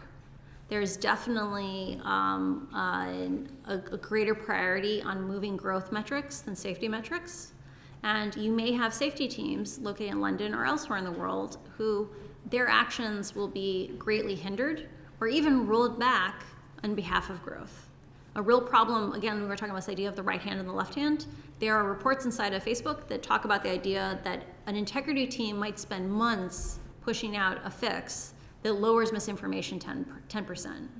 But because the AI is so poorly understood, people will add in little factors that will basically recreate whatever the term was that was fixed and reintroduce those harms, right? And so it over and over, if the incentives are bad, you will get bad behavior. Understood. Thank you. Those are my questions, Chair. Thanks. Thank you. Will Stevenson. Thank you very much, and add my thanks to everybody else for the incredible picture you've painted. I mean, I think we've mentioned that we recognise the problem you face by doing what you've done, but it is fantastic to be able to get a real sense of what's happening inside the company. And I just wanted to pick up on what was being said just a few minutes ago. It's almost like 1984, some of your descriptions, and when you talked about the names given to the company, or parts of the organisation that are actually supposed to be doing the opposite of what the name seems to imply, that raises an issue. I just wanted to ask about the culture. You ended up by saying there were lots of people in Facebook who got what you're saying, but you also said that the promotion structure possibly pointed in a different direction, and therefore these people didn't necessarily get up to the positions of power that you might expect. Now, organisations have a culture of their own, so in a sense my question is really about culture. Do you think that there is a possibility that with a regulatory structure of the type we're talking about being seen as the way forward in the way the world deals with these huge companies that we've never had to deal with before, there are sufficient people of good heart and good sense in the company to rescue it? Or do you feel that somehow the duality that you were talking about, the left hand and the right hand, has got so bad that it will never ever recover itself, and it has to be done by an external agency? It's a very complicated question, but it comes back to culture, really. Do you think there's a way in which it might happen? I think unless the incentives change, the incentives under which Facebook until the incentives that Facebook operates under changes, we will not see changes from Facebook. And so I think it's this question of Facebook is full of kind, conscientious, good people, but the systems reward growth. And the Wall Street Journal has reported on how people have advanced inside the company, and disproportionately the people who are the managers and leaders of the integrity teams, these safety teams, come originally from the growth orgs. Like the path to management in integrity and safety is via growth. And that seems deeply problematic. So it's a bit doomed. I think there is a need to provide an external weight and a pull to move it away from just being optimized on short-termism and immediate shareholder profitability, and more towards the public good, which I think actually is going to lead to a more profitable, successful company 10 years down the road. And you may not be able to answer this in the sense of it may not be an easy question to answer, but inside the company, the things that you've been saying are being said at the water fountain and in the corridors. So I think you've said that people do talk about these things. What is it that stops it getting picked up as an official policy? Is there actually a gatekeeper on behalf of the growth group, which just simply says, "Fine, you've had enough time talking that, move on"? I don't think there is an explicit gatekeeper, right? It's not like a thing of like there are things we cannot say. But I think there is a real bias of that, experiments are taken to review and the costs and the benefits are assessed. And Facebook has characterized some of the things that I've talked about as in terms of we're against censorship. And the things that I'm talking about are not content-based. Like I am not here to advocate for more censorship. I'm about saying, how do we make the platform more human scale? How do we move back to things like chronological ranking? Finding ways to move towards solutions that work for all languages. But in order to do that, we have to accept the cost of little bits of growth being lost. And I love the radical idea of like, what if Facebook wasn't profitable for 1 year, right? They have this giant pile of cash. What for 1 year they had to focus on making it safe? What would happen? What kind of infrastructure would get built? And I think there's a real thing of that until incentives change, Facebook will not change. I'll leave it there. I just want to ask you about that, because if I was a charity that worked, say, with teenage girls who'd self-harmed, and I said, there's this organisation, I've got the profiles, the Facebook and Instagram profiles of lots of people that have interacted with our charity. And what I want to do is I want to reach out on Facebook and Instagram to other people that are like those people and to see if we could help them before they do themselves too much harm. That'd be wonderful. Yeah, but I could do that. I could go to Facebook and say, could I use the lookalike audiences ad tool in order to reach those people? And they would happily sell that to me to do it. And they have the data to find the closest possible data matches to young people who are self-abusing for the purpose of selling advertising. Couldn't be simpler, the way the platform's designed. But yet, if you ask the same question around saying, well, why don't you do more to reach out and help people that are actually in danger of self-harming, why don't you stop it? Why don't you proactively reach out? And not only do they not do that, they'll sell you an ad to do it, they won't do it themselves, but actually worse than that, they're continually feeding those self-same vulnerable people with content that's likely to make them even more vulnerable. Yeah. And I don't see how that is as a company that is good, kind, and conscientious. There's a difference between systems, and I always come back to this question of what are the incentives and what system do those incentives create? And I can only tell you what I saw at Facebook, which is I saw kind, conscientious people, but they were limited by the actions of the system they worked under. And that's part of why regulation is so important. And the example you give of one, amplification of interests. So Facebook has run the experiment where they get exposed to very centrist interests like healthy recipes. And just by following the recommendations on Instagram, they are led to anorexia content very fast, within a week, right? Just by following the recommendations, because extreme polarizing content is the ones that get rewarded by engagement-based ranking. I have never heard described what you just described, i.e. using the lookalike tools that exist today. If you want to target ads today, you can take an audience, like maybe people who bought your product previously, and find a lookalike audience. It's very profitable. Advertisers love this tool. I've never thought about using it to reach out critical content to people who might be in danger. Right now, the number of people who see the current self-harm tools, so this is like Facebook loves to brag about how they built tools to protect kids or like protect people who might have eating disorders. Those tools trigger on the order of hundreds of times a day. Single, like hundreds, we're not talking hundreds of thousands, hundreds globally. And so I think unquestionably Facebook should have to do things like that and have partnerships with people who can help connect them to vulnerable populations. Because you're right, they have the tools and they just haven't done it. When you were working in the civic integrity team, when the civic integrity team existed, could you have made a request like that to Facebook? So look, we've identified some accounts here and some people we think are very problematic, and actually we'd like to use some of the ad tools to try and identify more people like that. Would that have been a conversation you could have had? I've had that conversation. There is a concept known as defensibility inside the company, where they are very careful about any action which they believe is not defensible. And things that are statistically likely but are not proven to be bad, they are very hesitant to do. So like, let's imagine you found some terrorists and you were looking for other people who are at risk of being recruited for terrorism, or cartels. This happens in Mexico. The platforms are used to recruit young people into cartels. You could imagine using a technique like that to help people who are at risk of being radicalized. Facebook would have come back and said there's no guarantee that those people are at risk. Like, we shouldn't label them in a negative way, because that wouldn't be defensible. And so I think there's things where coming in and changing the incentives, right, like making them articulate risks and making them articulate how they'll fix those risks, I think pretty rapidly they would shift their philosophies on how to approach problems, and they'd be more willing to act. But it would be defensible to sell a terrorist guns using an ad tool. Their known interest in that subject would be defensible to sell it for advertising, but not defensible to reach out for civic integrity.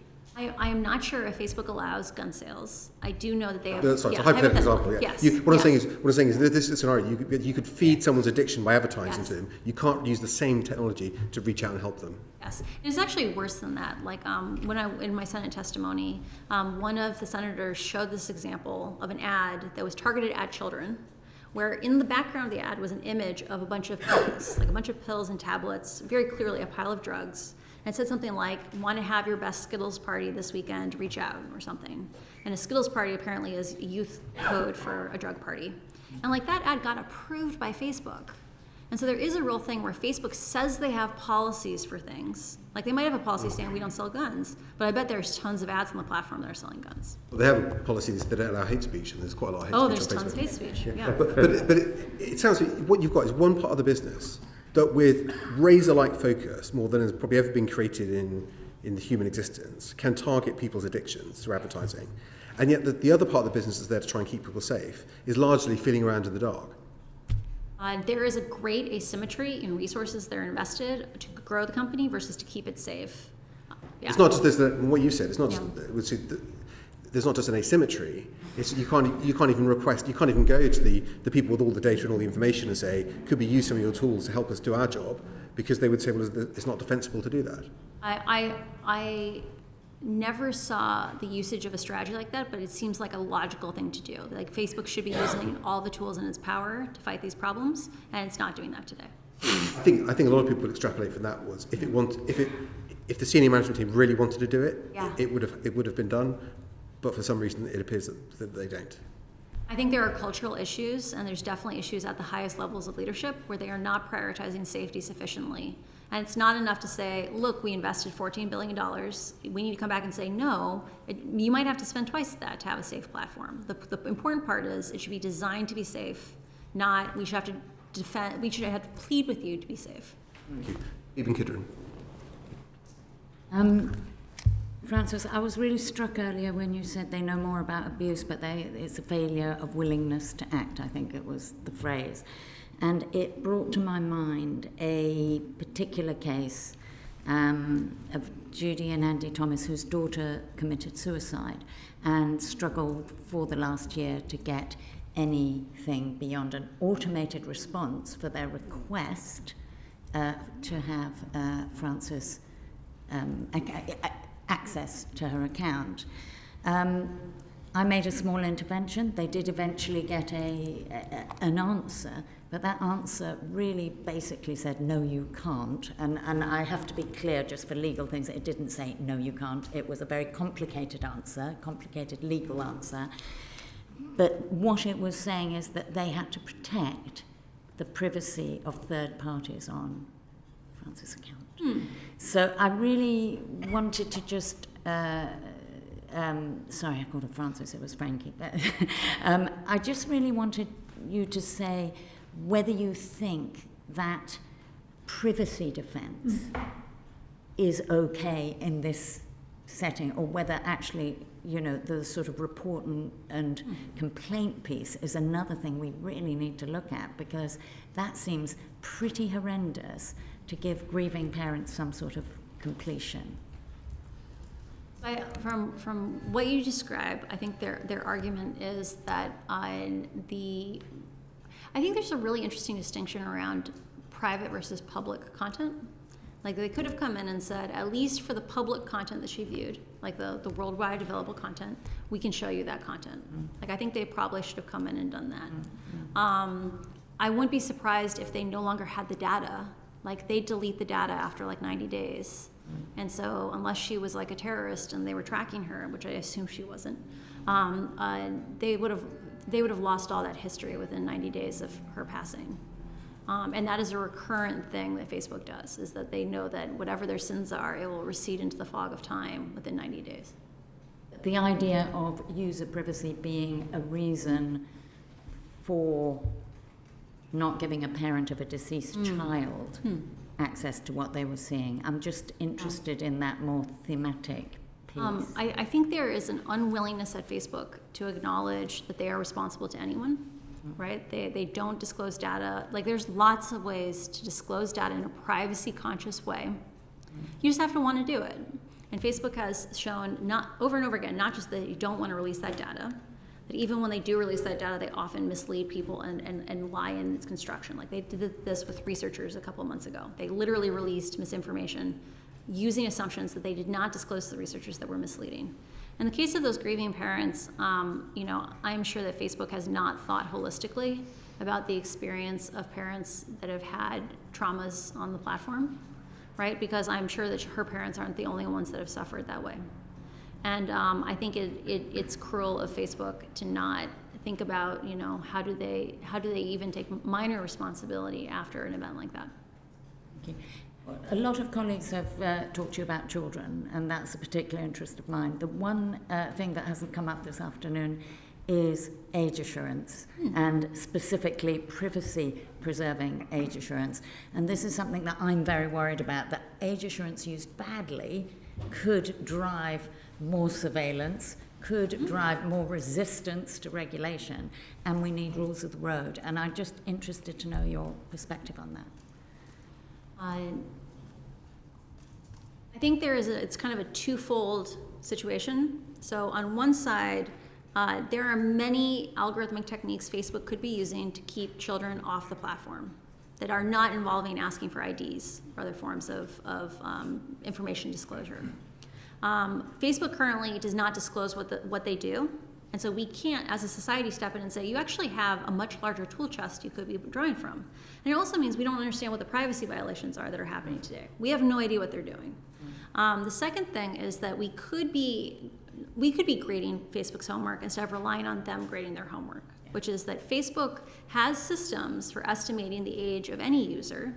And within a year or two of them turning 13, like enough of their actual age mates have now joined that they can estimate accurately what the real age of that person is. And Facebook should have to publish both that protocol of how they do that and publish the results going back a couple of years of saying 1, 2, 3, 4 years ago, how many 10-year-olds were on the platform, how many 12-year-olds were on the platform, because they know this data today and they are not disclosing it to the public. And that would be a forcing function to make them do better detection of young people on the platform. Okay.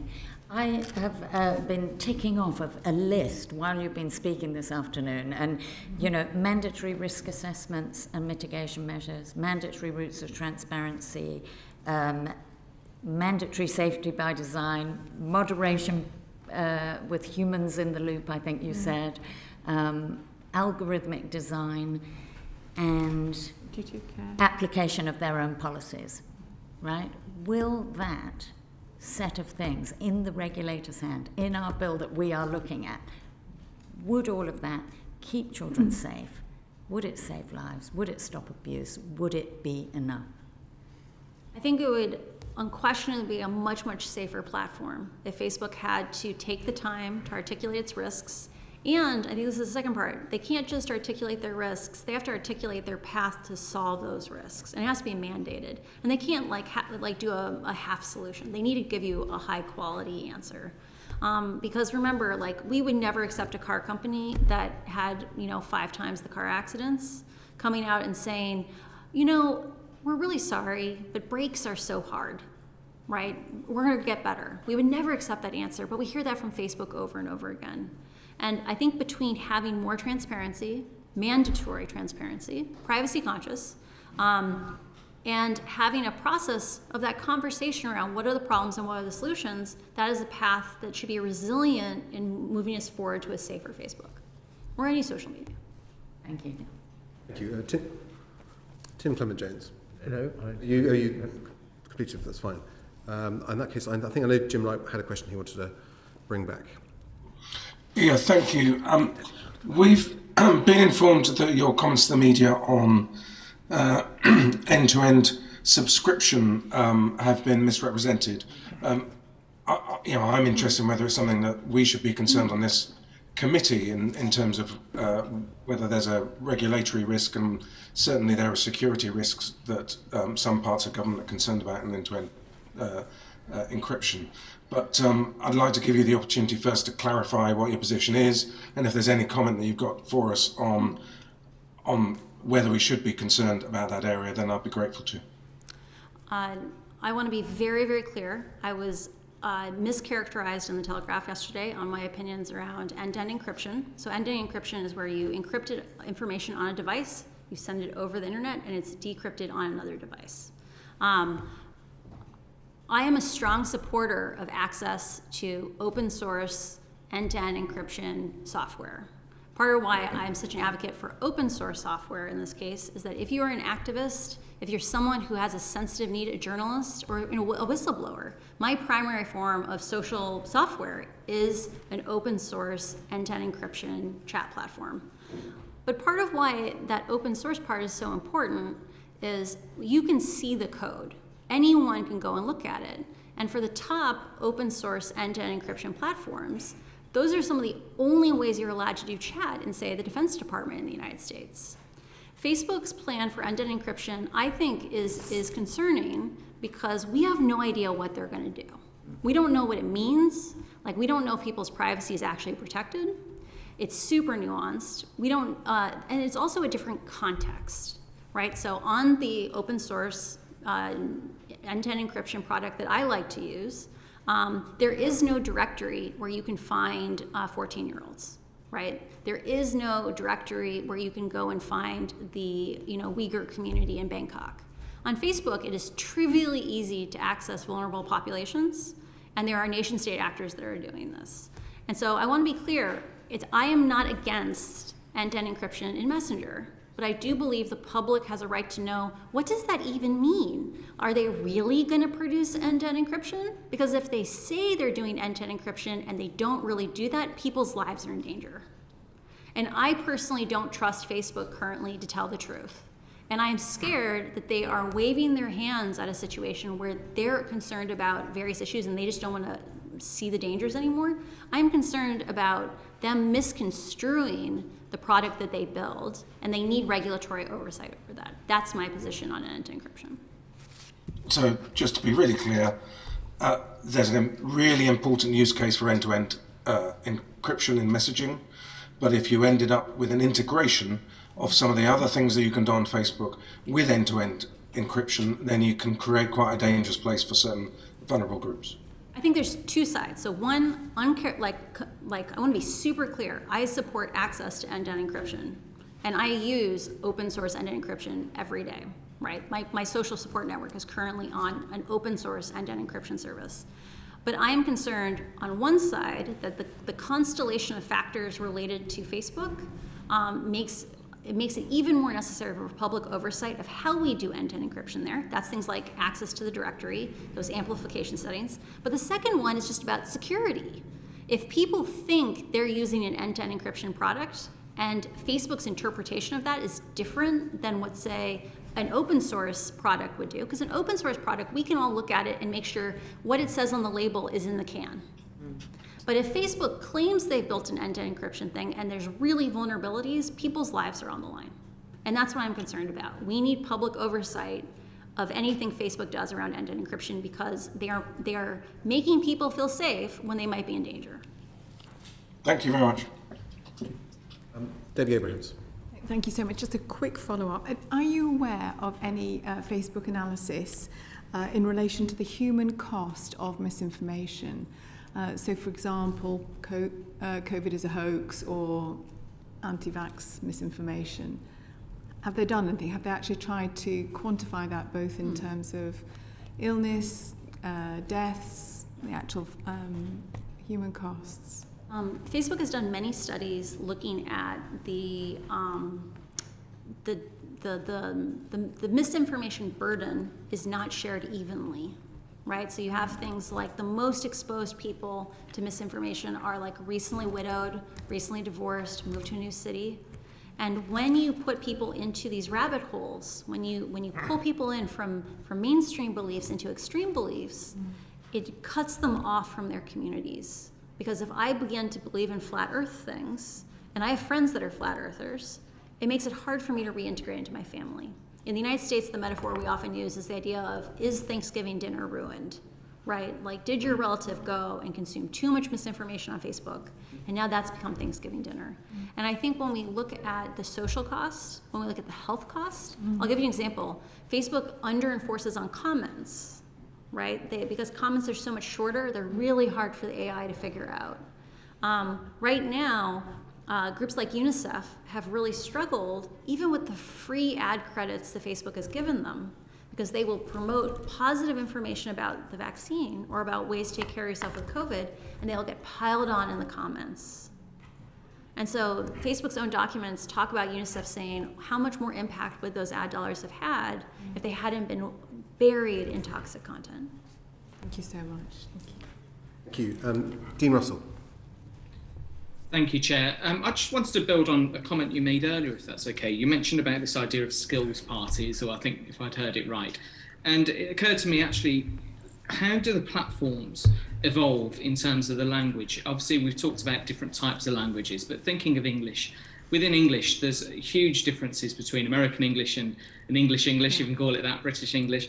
But also the slang that's used. And when you were mentioning that, it occurred to me a few weeks ago, I had someone on Facebook on that they'd met me in a pub previously and they wished they'd given me a Glasgow hug, which it turns out is worse than a Glasgow kiss. It actually means to stab me.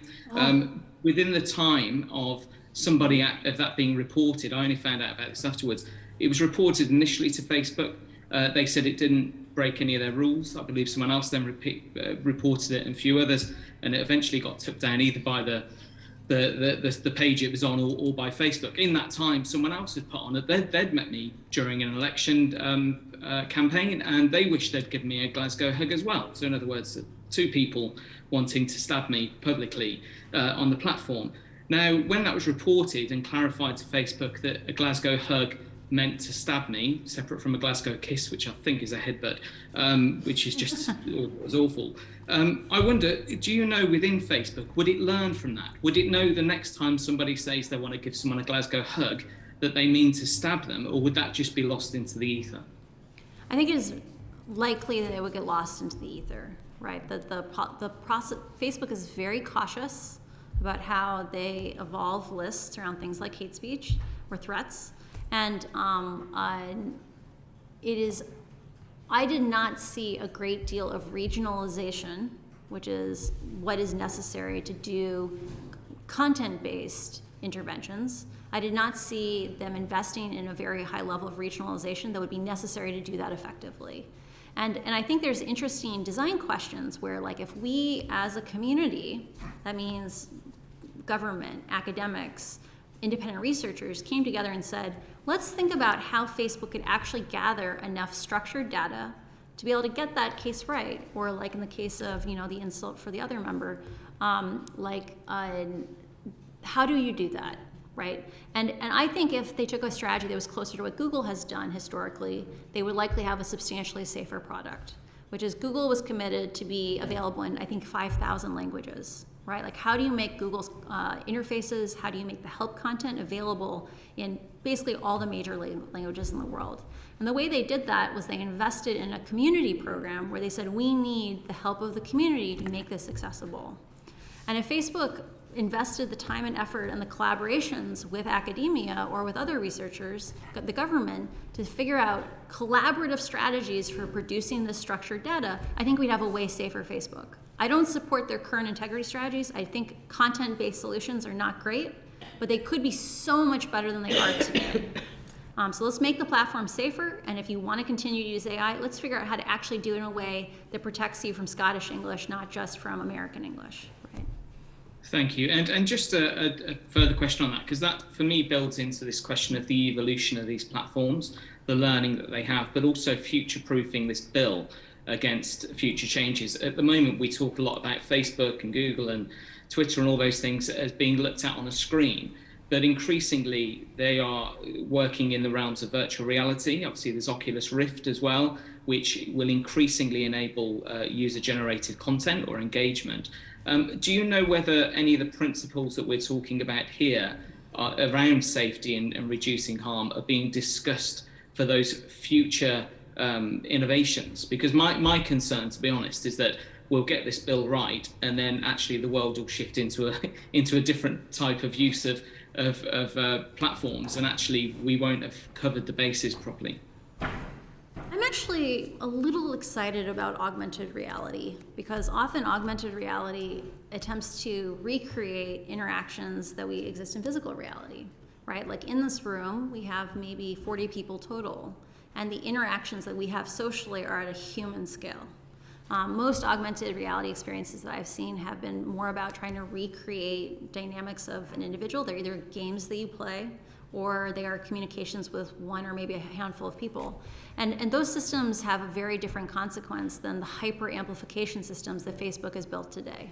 Like the danger with Facebook is not individuals saying bad things. It is about the systems of amplification that disproportionately give people saying extreme polarizing things the largest megaphone in the room.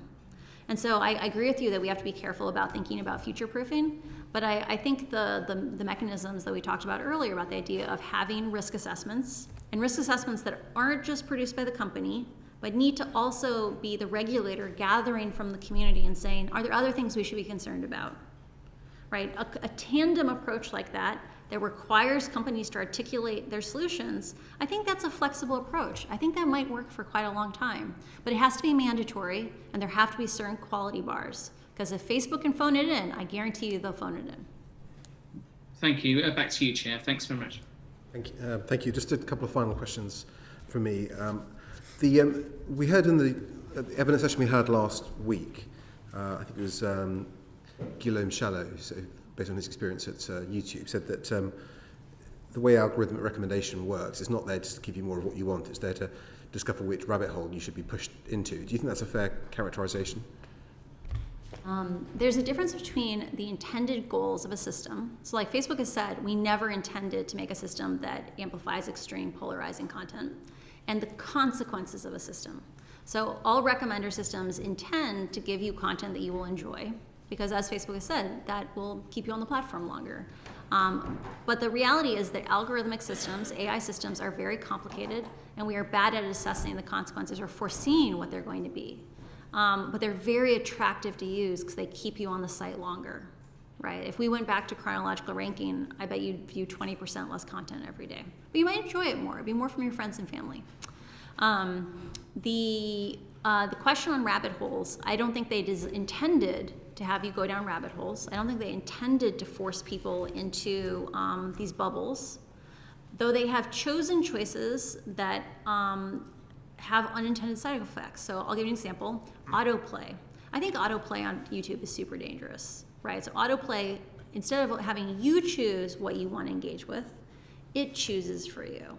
And it keeps you in a stream, a flow, where it just keeps you going. There's no conscious action of continuing or of picking things or of whether or not to stop, right? And that's where those rabbit holes come from. But the equivalent on Facebook would seem to be, from what you said earlier on, that someone signs you up to a group without your consent that's focused on anti-vax, Yes. conspiracy theories on COVID. You engage in one of the postings, you see it in your newsfeed, even though you never asked for it. You're now automatically a member of the group. And probably not just will you get more content from that group, but that's quite an interesting deviation from stuff you've done before, and probably the whole system will give you more of that kind of content. So that's what I meant, I think, between the system recognising a kind of interesting new line of inquiry from a user and then piling in on that with more stuff. And I think that's what's so scary. There's been some reporting on a story about a test user. So Facebook has said it takes two to tango. So Nick Clegg wrote a post back in March saying, don't blame us for the extreme content you see on Facebook. You chose your friends, you chose your interests. It takes two to tango.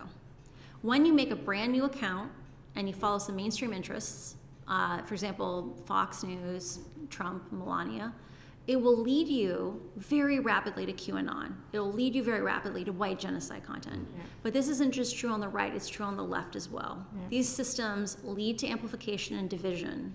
And I think you're right, like it's a question of like, the system wants to find the content that will make you engage more, and that is extreme polarizing content. I think to claim as Nick Clegg did in that situation, that it's two tangos, it's almost like it's your fault that you're seeing all this stuff, is again a massive misrepresentation of the way that the company actually works.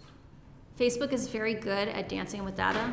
They have very good communicators, and the reality is like the business model is leading them to dangerous actions. Yeah. So if actually if it's two to tango, the other party is Facebook, not another user actually. Sort of. Yes. On fake accounts, we heard from Sophie Zhang last week about her work identifying networks of inauthentic activity. Based on your work at Facebook, how big a problem do you think that is on things like civil integrity around elections? I mean, in some of Sophie's evidence, we're talking networks of hundreds of thousands of accounts that have been taken down. And how much of a problem is it in your area of work? I'm extremely worried about fake accounts, and I want to give you guys some context on a taxonomy around fake accounts. So there are bots, so these things are automated. Facebook's reasonably good at detecting bots. Like, it's not perfect, but it's reasonably good. Then there are things called manually driven fake accounts. So a manually driven fake account is, for example, there are cottage industries in certain pockets of the world. There's certain parts of Pakistan, there's certain parts of Africa. There's certain pockets where people have realized that you can pay a child $1 to play with an account, like a 12-year-old, to be a fake 35-year-old for a month. And during that window, you will have passed the window of scrutiny at Facebook, and you will have looked like a real human because you are a real human. And that account can be resold to someone else because it is now looks like a real human account.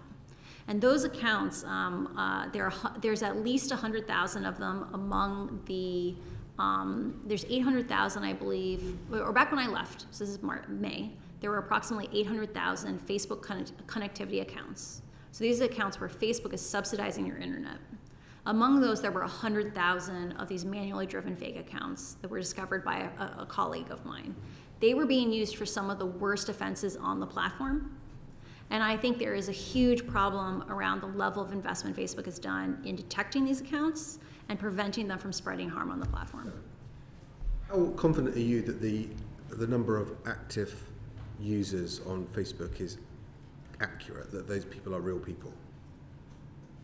I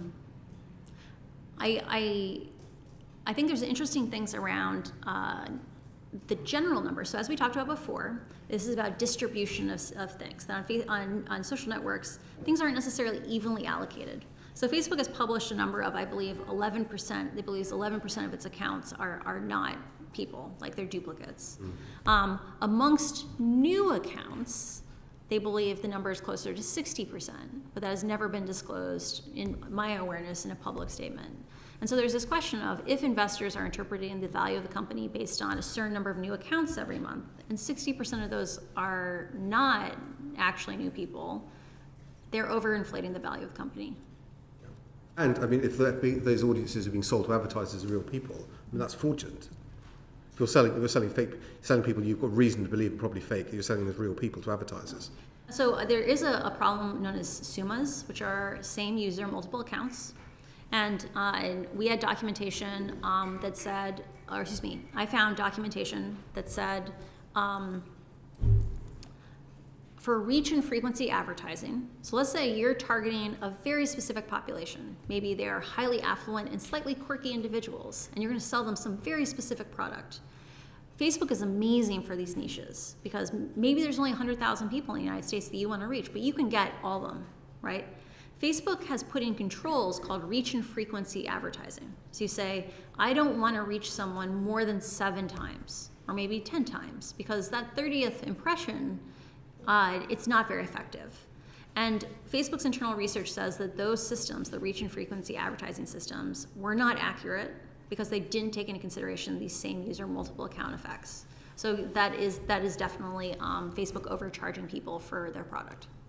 That presumably works in the same way on Instagram as well. I'm sure it does. There have been concerns raised about, in particular, young people encouraged to have multiple duplicate accounts on Facebook. Is that a concern? Sorry, on Instagram, have duplicate accounts on Instagram.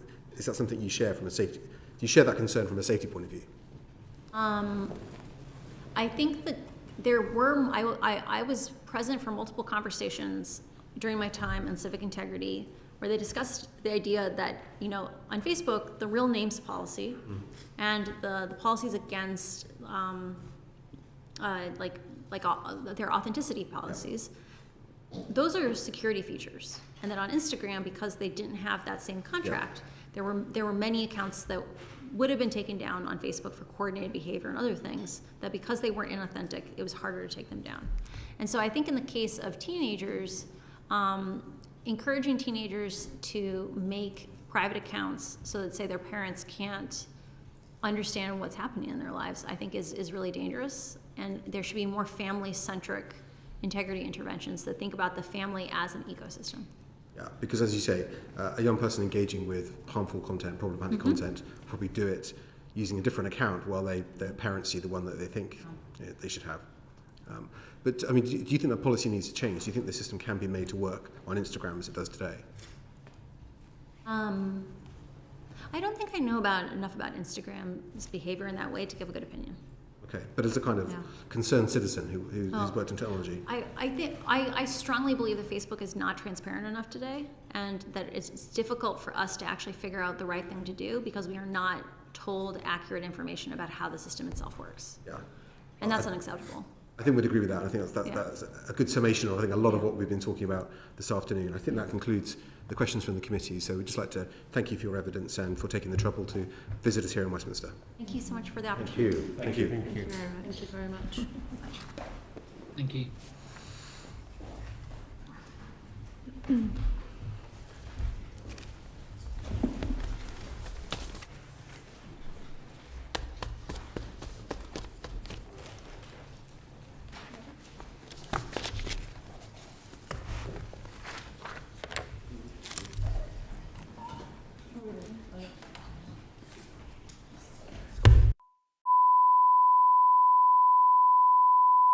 Committee Room 16, sound.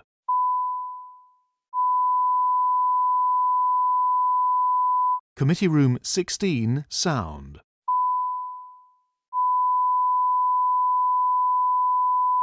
Committee Room 16, sound.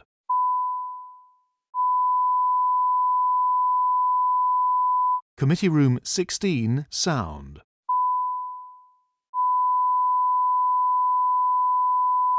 Committee Room 16, sound.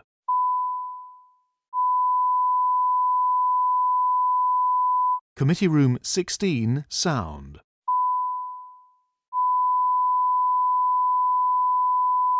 Committee Room 16, sound.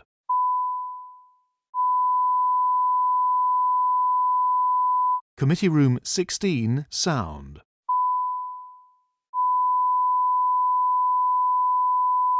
Committee Room 16, sound.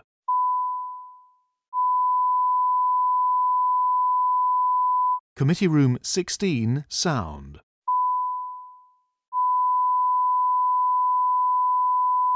Committee Room 16, sound.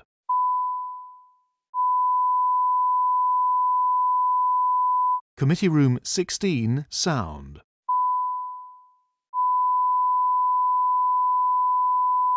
Committee Room 16,